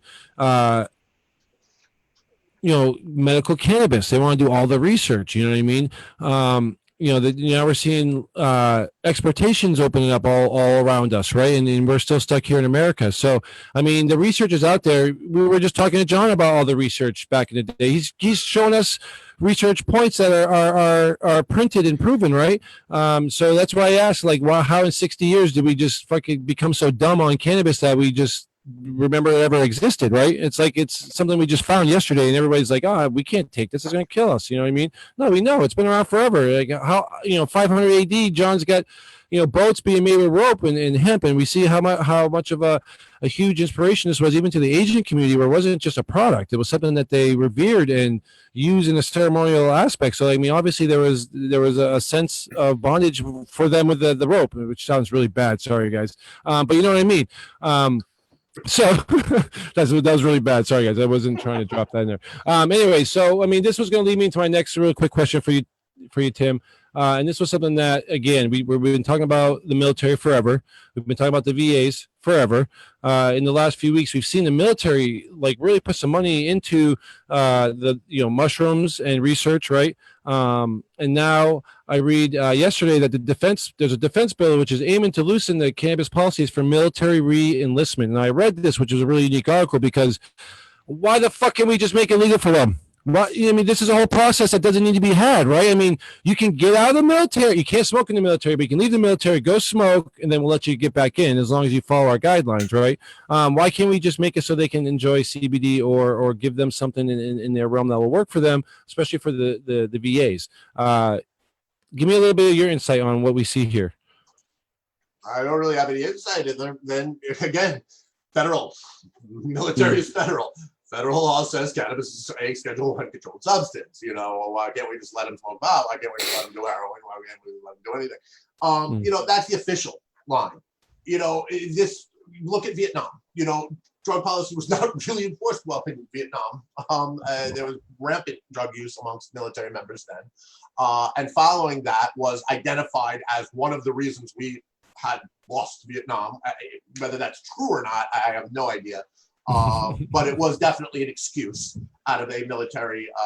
And they decided that now we are going to swing it the other way, and members of our military will be drug tested, and they will not be using drugs, and it will be, and this coincided again with the change in Nixon's policy and the war on drugs and transferring into the 80s. So it just became, as a federal institution, as all federal institutions, incredibly drug-free. The Drug-Free Workplace was that. Federal contractors were not being drug tested. This was all part of a massive kind of paradigm shift in the federal concept of drug and substance abuse. The military then took on those same kind of absolute, straight, zero-tolerance prohibitions. And that maintained for 20, 30 years. Think about how people in the military work. Who's making the decisions in the military? It's a promotional system, a chain of command. So the people making decisions now are the ones who were entering in as, privates or low-level officers back in the 80s, who were instilled with this right from the get-go, and they have now had their career, and their entire career, this has been instilled. So this concept of zero tolerance permeates the military. This is why it's been so challenging with the VA and getting medical cannabis on board. This is why it's so challenging with issues with CBD and being understood. Now, you're starting to get kind of that conflict between newer, younger, a little more informed, challenging that traditional concept of zero tolerance. We can't have any of this, combined with re-enlistment numbers. People aren't really joining the military in the numbers they were before. The 9/11 surge where we had this huge big thing is kind of worn off over the last 5 years. So, and more people now are consuming. You have 22% of the United States that live within a legal jurisdiction. Yeah, people are going to smoke cannabis. So by excluding anybody who's ever used cannabis ever, you're kind of limiting your pool of who you can really draw from. So I think you're seeing two forces kind of come together. One, an understanding that, cannabis may not be as bad as everybody said it was. Combined with not that many people are qualifying to be able to sign up to be cannon fodder in the U.S. military. So which are we going, so those two forces coming together, all right, I guess we're going to have to loosen up a little bit. We'll let them re-enlist if they've ever smoked pot before. That's kind of the perception that I'm seeing on it. I don't think it signals any fundamental change in the mind of the Pentagon or in the mind of the Department of Defense. I think it's more out of a necessity. Like tattoos, police officers, you couldn't have a tattoo in military as well. You couldn't have a tattoo anywhere. Okay, you can have a military tattoo. Okay, now, now it's like, all right, as long as you don't have hate like tattooed on your forehead, you're okay. And that's a combination of finding people who are fit that, as well as society is kind of starting to realize that, you can have a tattoo and not be a lunatic or, a lot of people. Normalization is what I always talk about with cannabis policy. We see the little things that contribute towards normalization in the mind of the public. Those are so important. Even things that don't seem that important, they build up, they normalize. HBO has recently signed a deal with a high THC product manufacturer to put out a series of edibles based on the characters of some new show they put on. It's silly, but important in terms of normalization to society, propaganda, getting over the stigma, everything like that. Weeds, the television show, that went really far in American culture in taking away some of that stigma, taking away some of that concept of this is a really dangerous drug. It was a silly show, it was funny, it was a comedy, it was over the top in some regards, but it was one of the first that really kind of started to create this normalization. And that's so important. When people stop being scared, all of this comes from fear. All of it comes from fear. Fear generates so much, and you can manipulate people who are afraid so well. Exactly. Once that fear goes away, once that concern goes away, wait a minute, why are we were making them put their medical marijuana in a locked box with a padlock in a trunk? Why were we doing that? It makes no sense. I'm not afraid of it anymore. I don't need all of this to make me feel more comfortable because my fear is gone. And the more we can do that, the saner we're all going to be. Right. No, exactly. I mean, you totally hit the nail on the head with that one. It's just all fear-based, and the easiest way to control a population is fear tactics, right? And which is literally racism and what all this stuff has come from. We're scared of outsiders. We're scared of differences. We're scared of things we don't understand. We're scared of things we don't know. Where does it all come from? Fear. Right. Fear. Oh my God. Away with it. Come on. And it makes people do, think, and but when you hear it enough and enough and enough, it sinks in. It's why it's true. He says these same bullshit things over and over and over and over again. Why he lies so consistently. Because he knows you lie enough to people, they start to believe it. Even if they know it's a lie. They hear it so often, it gets embedded in the brain. And then our culture has become so in tune to watching these fear-based reality shows, you know what I mean? Whether it's cops or all these weird things where, they're pro one way or pro the other, and you're just watching and you're getting ramped up and not, you know what I mean? We talk about the stigmas in TV, you know what I mean? And we talk about how media can help that. Like you said, there's lots of great TV shows on there that really will educate you a little bit and have some fun with cannabis. There's some stoner shows out there that probably live off that stigma as a joke to throw it back in your face. You know what I mean? Because I see a lot of these shows that people are like, oh, look at these guys, they're stoners. I'm like, they're just playing fun. You're definitely not going to get it. You know what I mean? It's a funny show. Now, before we get back to John, I just wanted to say another great thing. Illinois just set another sales record with $47.6 million of cannabis sold in June. So as much as we were looking around at our country being in the position we're at and businesses closing and everything else like that, at least the cannabis industry is going strong. It's an essential business, which is so hard for so many people to probably even say right now, especially the prohibitionist. It's amazing where this time, even that we're in right now, the last 6 months has done that. We can't even discuss because we're not seeing the reflections of it quite yet. We're just seeing records getting set, right? So hopefully in 2021 we can get by all this, guys. There's a bunch of stuff going in on the legislative levels. They're putting all their finances in order for the next fiscal year. There's a bunch of things planned in there for the banking and things like that. So just stay tuned to that. There's a lot of information coming our way. Hopefully in the next few months that will let us know at least what the next year is going to look like. I know we're all ready for 2020. I think we've all kind of given up on this year. Hopefully we can get back next year. The sad thing, and I might give Tim just a few minutes to reflect on this, is guys, if your laws didn't get passed this year, right? Most of these, and we've talked about on this show, literally it's going to, most of these laws or bills are going to get blown up and start over again. So if a law did not pass in your state this year, we have to start over, which means we need more of you guys out there to walk the lines, talk to your state reps, talk to your politicians, and make the case, because we're going to have to revisit this all again next year. Right, Tim? Absolutely. Not every state. Every state has a little bit different systems. Our state is a biennium. This is the second year of our biennium. So our bills, once they're done at the end of this year, start over next year, unfortunately. So, I just wrote an article on effective legislative advocacy. It's an Vermont Cannabis Solutions newsletter. I'm trying to publish a couple places. If anybody's interested in reading it, email me. I'm happy to send a copy. So it talks about effective legislative advocacy at the local, state, and federal levels. So it gives something, people can do something. But I mean, the reality is, especially here in Vermont, after 4 years of work, it was very frustrating to see what happened. We survived one biennium of it not passing between 2017 and 2018. 2016 to 2017. That was lucky. We had a bill, it was crafted, it was able, the same representative was able to sponsor it, get it in on the floor.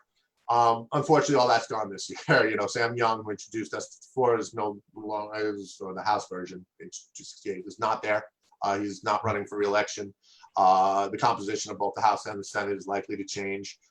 David Zuckerman, who's been the strongest proponent for cannabis legalization, if he does not win the governorship, will no longer be lieutenant governor, will no longer be president of the Senate. Unfortunately, we'll lose a lot there. It's going to be an uphill climb for David. So we lose a lot of traction. We lose a lot of support.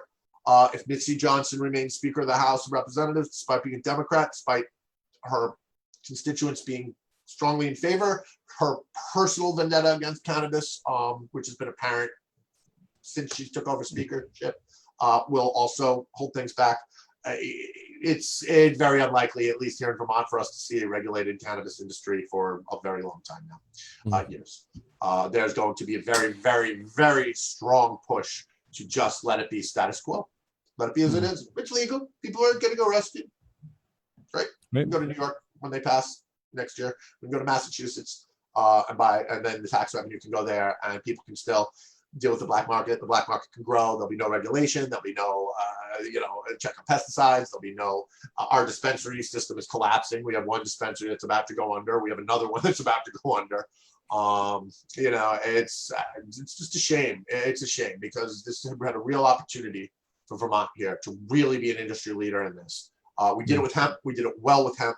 And it's just not looking like there's going to be the same when it comes to adult use marijuana. And it's a shame. I think we really passed up an opportunity. But on the flip side, as we all know, a lot of the people in the community, for better or for worse, for right or for wrong, had a lot of issues with this bill. So great. Now let's try to take some time to bring the community back together. Let's get people on board. Let's get some ideas on the table. We're going to need to get some legislation drafted. We're going to need to recruit some representatives who are willing to get on board now. Maybe some new blood. Maybe we can get some provisions of a bill that are going to be more appealing to everybody on the whole. Maybe we can get the community behind this, and maybe we can get a bill up and passed next year. I think realistically, the fastest we're going to see it is 2 years, but that's going to require a lot of work, and that's going to require the community coming together and not being as splintered as it was, over S54 for whatever reasons. We need something where we can get everybody on board. The division at the last minute did not help things. I think ultimately, had COVID not come, we would have gotten it through. It was there. It was at the finish line. I think people would have been, once it got established and we were able to make changes that people wanted to see with a 5-person board, I think they would have realized that, oh, thank God we got this through. Phew, these people can open and we can start moving forward. People can stop getting arrested. And we have the rules. And we have consumer protection in place. Now we have none of that. And we're going to deal with the consequences of having done that. I mean, it's just, it's sadly that we need to do that. But again, we have to call all of our supporters out we got to rally the troops, guys. We got to do it again. Unfortunately, before that, let's the first rally the troops to find out what everybody wants. What can we all get on board with? Let's have these discussions. And if people want things that aren't going to happen, let's explain that so people can understand that it's just, there is a legislative process that needs to be followed. We do not have ballot initiatives. That means compromise. That means the inclusion of some things you don't like. In order for the greater good to get this thing through the fucking finish line. Hopefully, it's something we need to really work on because that message did not get out well this last Well, hopefully, I mean, looking at where we were last year, I believe New Hampshire's in the same predicament we are. They're going to have to start over again this following year, Well, right? that's Sununu as a governor, and it's never going to happen. You know, Right. they have a governor who's even more anti than ours is. Right. I mean, they even went trying to go around him last year, and it didn't work. Reverse. Yeah, their House is very strongly supportive, while their Senate is against it. Here in Vermont, our Senate's been strongly supportive. You know, but this is also a bit of legislative fatigue. They're sick of it. You know, they're done with it. And for most legislators, this is not an important issue. It is a unimportant at best, obnoxious at worst issue that has kept coming up and kept coming up and kept coming up. And they finally devoted some time to deal with it. And well, it didn't make it tough. There's not going to be a huge push. We need to get on top of cannabis regulation. No, that's not the way. Because it's not a huge problem in Vermont. You know, huge problem. It's not a huge issue. Everybody goes dope. Everybody smokes dope. Right? What the fuck? Why bother? I mean, cannabis, as far as it's concerned, right? Cannabis is considered legal in the state of Vermont. There is no regulatory system. We all know that, okay? But it is considered legal. All right, so what I'm saying is, best case scenario, you're saying 2 years, Tim, right? In 2 years, every medical dispensary that exists in Vermont is going to be closed. That's a fact. There's no way they're going to make it. No way. Money poured in. Not unless somebody no way. Okay? Yeah. So now they all shut down. And now Vermont becomes literally a small store, small craft, small grow, craft cannabis state. That's where the legislation should go. You know, it should start out with 500 to 1,000 like square foot licenses. That's what S54 had. That's the thing. We had it. We had 1,000 square foot small grows, unlimited. Everybody could have one. And then they could sell to the dispensaries. They would be setting the price because they have the product. Right. I mean, we had it. We like from all the crap. There were a lot of really good provisions in S54. Right. Really, it was the bloat, though. That was all the bloat that was in it. It was the jump start. There was no bloat. It was a 5-month head start for the dispensaries, which was, again, the part of compromise. There is no possible way Shane Lynn, who owns 2 medical dispensary licenses, who pays a lobbyist a lot of money and who has a lot of friends and support in the government, is not going to get something. Besides, it gets growers money quicker because they already have the facility to be able to get it out there. On top of the fact that they can't get it out there because half their facilities in their leases specifically prohibit them from adult use. It would have taken that long just to figure out where you're going to open up your dispensary. And 5 months, come on. 5 months later, no, I totally agree with you. You're absolutely right. But that's how the common, but that's how the common people saw it. Oh, they're going to get this head start. But Tim, you and I have also had a conversation. Okay, and I know you'll back me up on this, where we're like, we laughed about this. We're like, 6 months? That's not long enough. We're not going to be able to grow enough weed in 6 months to keep up with the market. Like, that's never going to happen. We would have to be growing hundreds and hundreds and hundreds of acres in order just to be able to keep up with demand just from the people, just the 600,000 you got in Vermont alone, period. Like, it would never happen. It's just it was a bone that would have had practically zero effect on anybody or anything. And believe me, a year down the road, when my clients, when the small businesses, when the mom and pop shops of Vermont have gotten their dispensary licenses and they're cruising right along and they're making a fortune and they've partnered with these farms who are now growing and cultivating and supplying the adult use market, which would be phenomenal in a tourist state like Vermont, when everybody was making money, everything was legitimate, everybody was fucking doing really well, nobody's going to be talking about that 5-month start last year. Oh, no. It's just not anything that anybody should give a shit about. And yet it was like this point of contention that was just so ridiculous. It made no sense.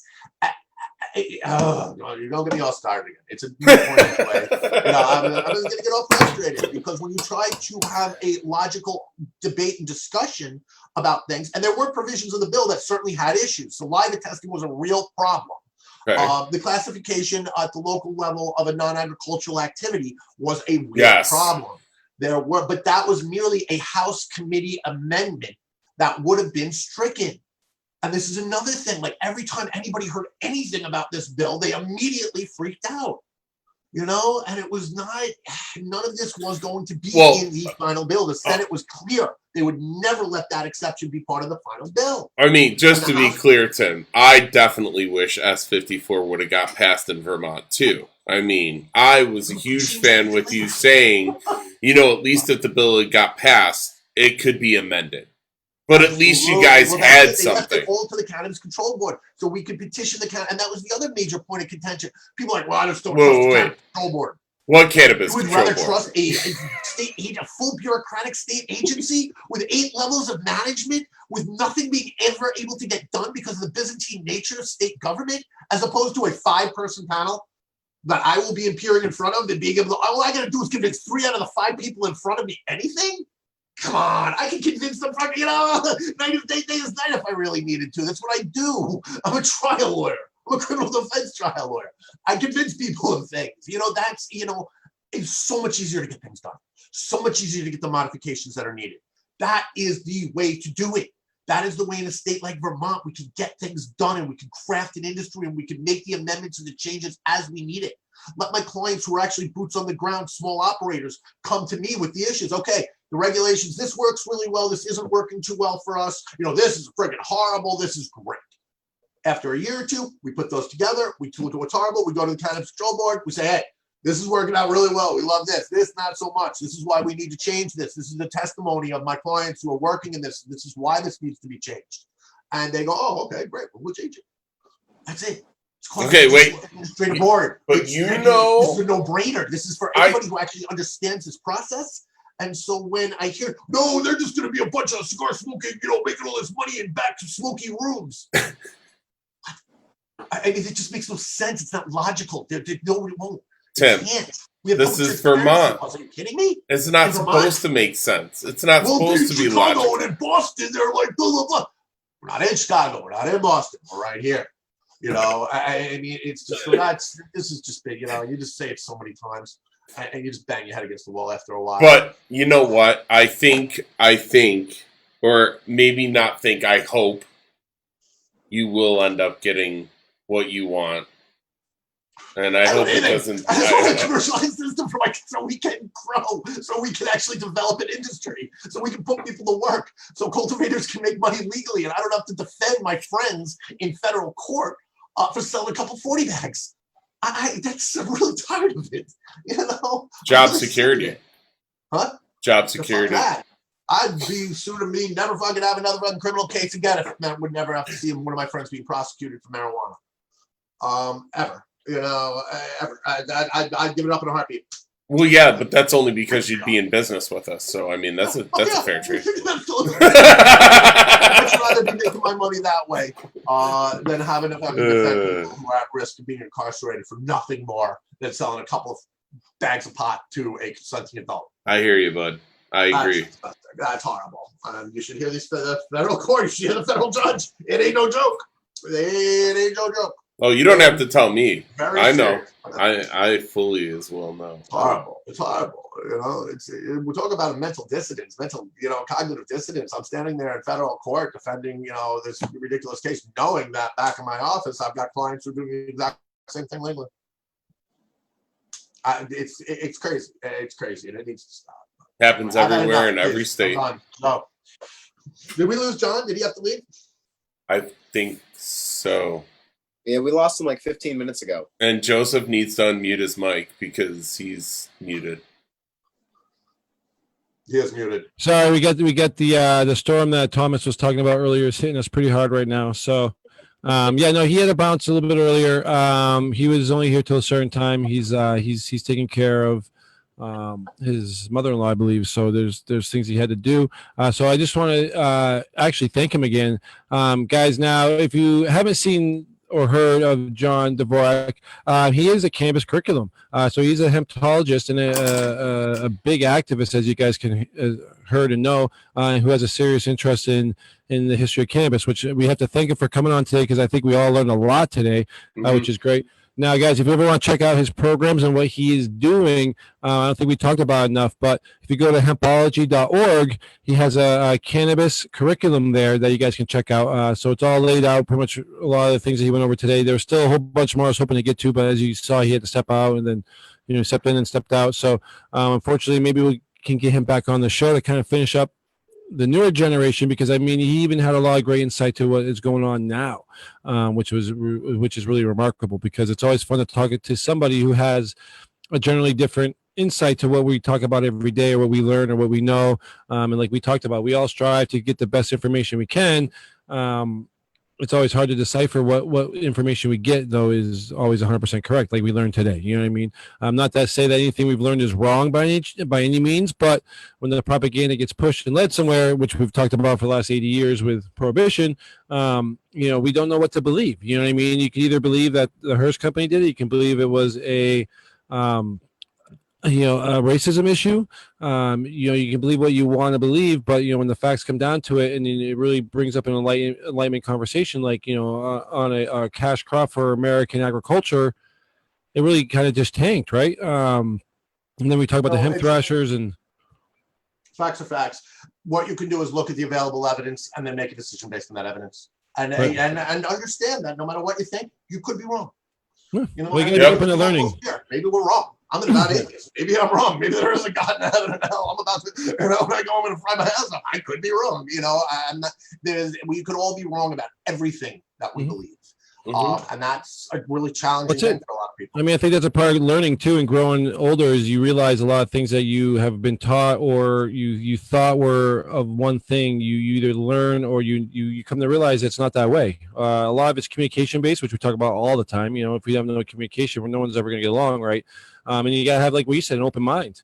Too many people have a closed mind. They just refuse to listen and look at the facts. When facts are facts, then they dispute science, and they dispute all these other things, and they dispute history. And then those are the ones that are going to really impede progress on any level. You know what I mean? Whether it's a local level, federal level, which we've seen many times. Well, come on, Joe. I'll share. You know how it went down. You called me. You showed me all this, and what did I do? I flipped out. I was like, "What?" I'm like, "Who's this guy? Who is he to say this? How does he know this? Why don't we know this? We know everything. Like, what's going on?" Right? I lost it. I'm like, "Who is this guy?" Like, He's come calling on. me out. He's calling us idiots. And we're like, no. Just, that's why I was so excited about today's show. You know what I mean? Because I knew we were all going to come on, and I didn't want to talk to anybody about anything that, I had previously known, talking to John this past week, which, we had some amazing conversations about all sorts of things.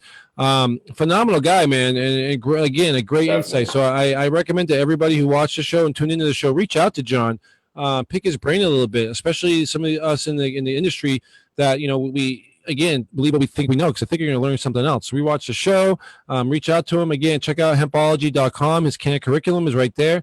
You can find him online. But, there's very few hempologists now in this world, right? It's something that is unique. And like what he was saying, even when we were talking about cannabis stalks, right, being used as a product for fibers in hemp, right? Literally, it's the same thing. We talk about all this time. Why are we throwing away all these stalks? Usually we came from it from a medical standpoint, going, those are cannabinoids getting thrown away. They're vital to our endocannabinoid systems and our entourage effect, and what we're trying to do for our medical fields, as we know. And Thomas would chime in too on the beneficials of stock and root in our diets as raw plant material as well. Absolutely. If not just in raw plant material, also in salves and stuff, as John had mentioned before. It works great for pain medication. Sorry, I can't say that. It works great for helping relieve certain pain relief necessities, I suppose. Don't arrest me.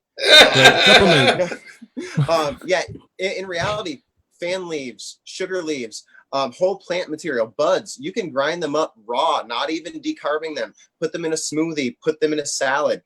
They might taste a little spicy or a little weird because of the terpene profile in the buds, but when it comes down to it, you provide yourself a massive amount of benefits to your human body and to the endocannabinoid system within your body when you consume cannabis in more forms than just smoking or vaping. Now, I read a great article, I think it was a week or two ago, and it was basically about how raw cannabis, when it's THCA, right? Because we talk about, you made a great point. You don't have to decarb your product before you eat it. You know what I mean? A lot of people ask that question about decarboxylation, right? Now, I read a great article, and I'm going to bring it up now because, the article basically was talking about how stomach acids, when raw cannabis gets in your stomach, it turns it to THC. It actually changes it from THCA, which is really unique because it could cause, it could be a whole new thing that no one's even talking about yet. Because again, who eats cannabis, right? We're all smoking it, we're all dabbing it, we're all processing it. We can get in a vape pen, but who's using it in their salad, right? We talk about this all the time. Remember Dr. Bob? I mean, Dr. Bob he's got more energy than my 7-year-old, and he's 70, and he bounces off the walls, and he just eats cannabis, and he's healthy minded, and he'll explain to you all the mental and health benefits from a cannabis or a cannabinoid focused diet, because you can get cannabinoids in lots of different foods. You just have to know how to get them into your systems, and how to, like you said, what's best usage of it. Is this best used as a topical? Is this best for my digestive system? Is this something I really want to put in my stomach or use elsewhere or smoke? You know what I mean? Like, and how do we do that? Which is literally what everybody asks us every day, right? I mean, we hear this all the time. Well, and you had mentioned the entourage effect too. I mean, when it comes down to it, if you're consuming raw cannabis as well as decarbed or smoked cannabis, you're then incorporating both the THCA as well, providing all of those different cannabinoids into your system at the same time, as opposed to just one or the other. So you get a more well-rounded effect all around in that sense. And I mean, there's a huge difference between someone looking to have an edible and pop a gummy and get a quick buzz off it, or someone looking to help with arthritis pain management, or getting up and going for the day in the morning when nothing else can help them get up and go, and they just feel down and out and with no energy, or whatever the case may be. Just tossing a few buds in a smoothie with some orange juice or something in the morning can make all the difference. Yeah, people I think people, again, when Tim says people have a fear based of everything that runs their lives, people just don't know what they're doing. They don't believe, I can just eat this. It's a plant, man. Like, it hasn't killed anybody before. I can just throw this in my blender with some vitamins? Stop. Are you serious? Come on. It's like, really, it's like, way, and you're growing organically, you don't even have to really worry about the flush, and you can just go and trim fresh buds off your growing plant. Boom, toss it in a smoothie. You got a grow tent in your house. You're allowed to grow 2 flowering plants. Put the damn tent in your kitchen. Boom, chop off a bud, put it in the blender. There's your smoothie in the morning. He's you like, don't need a new vitamin at the store. You don't need to go down to GNC or whatever and pick up vitamins. Just freaking grab some buds and throw it in the blender. Throw some orange juice in there. Throw spice it up a notch. Well, that's the thing. People don't realize it's literally a plant or an agriculturally based product. We'll eat a carrot, we'll eat lettuce, we'll eat, a Brussels sprout, some asparagus, but we're not going to eat green leafy cannabis. I mean, I don't get it. We preach about how great green leafy greens, vegetables, all these things are for you, plants. So it's just, hopefully we've inspired a few people today. Hopefully we've educated a few people today. We're getting kind of down to the end of the show. I'll give you guys all a quick sign off. I'm really excited for next week's show, guys. We're going to have Canatrim on. They're going to discuss the whole process of mechanical trimming, their machines. They have a great reputation for their products. They're based out of Vermont, so we're really excited to promote another Vermont company, especially at this level, being a Canatrim. And the best thing is, if you guys are a Vermont resident and you live locally, the following weekend they're going to be having a big barbecue as well at their facility, where you're more than welcome. You just do have to RSVP with them. So if you guys think about it, go to the Canatrim page, RSVP with them. Tim, I'll see you there. We're definitely going to be there. What's better than barbecue and buds? I don't know. It's just sticky fingers all day long. Jack Nichol's a great guy. He's a good client, a friend. I'm really looking forward to it. Now, I'm very excited to be up there, guys. So you'll find In the Weeds up there, minus Brandon. Hopefully we'll get Thomas to join us as well, because I think it's going to be a really good and great experience. And plus, guys, it's getting everybody outside. Social distancing or not, we can establish safe parameters. These guys are going to do their best job to establish a safe parameter for everybody to be able to come out and enjoy. But get the hell out of your house. Come smoke a blunt with me, and let's have some barbecue. So that being said, I can't wait to talk to those guys next week. The week after, guys, is going to be a huge week for in the weeds as well. We're going to drop a quick bomb here. We have the CryoCure people coming on with Ed Rosenthal and Danny Danko. So that should be a ridiculous show. Guys, mark your calendars for that. We'll get the information up here next week or so.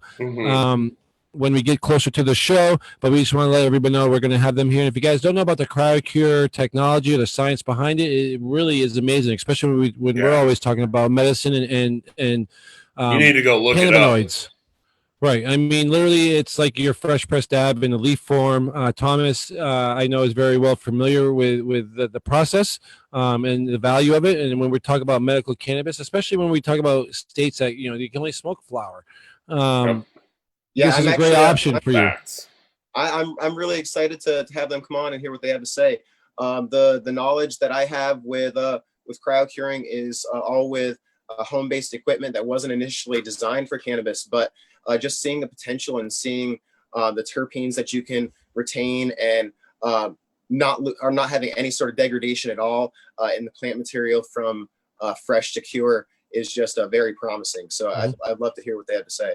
Right, in discussion of terms, if you guys ever heard the term winterization, we're going to be probably discussing that a lot, the science behind it, how it works, and that's basically the trick to crowd cure.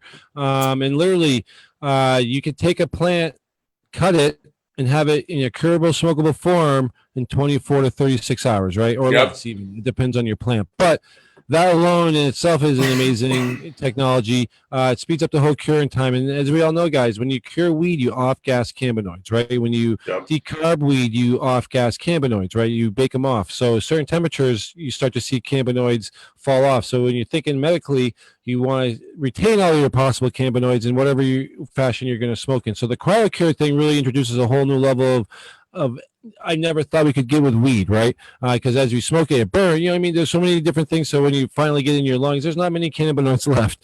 But thank God there's THC in there. But anyways, guys, it's gonna be a great show. If you don't have to dry anywhere, you have more room to grow. Yeah, exactly. You know what I mean? I like your thinking, Thomas. As long as the state allows you to do that right now. All right, guys. That's it for me. I don't know if you guys want to sign off. Thomas, Timothy, Brandon, thank you guys. We'll see you next week. A great show. A huge thank you to John Dvorak again. Guys, go find him online. He's got a great cannabis curriculum going. And you guys, we'll see you next week with Tantrum.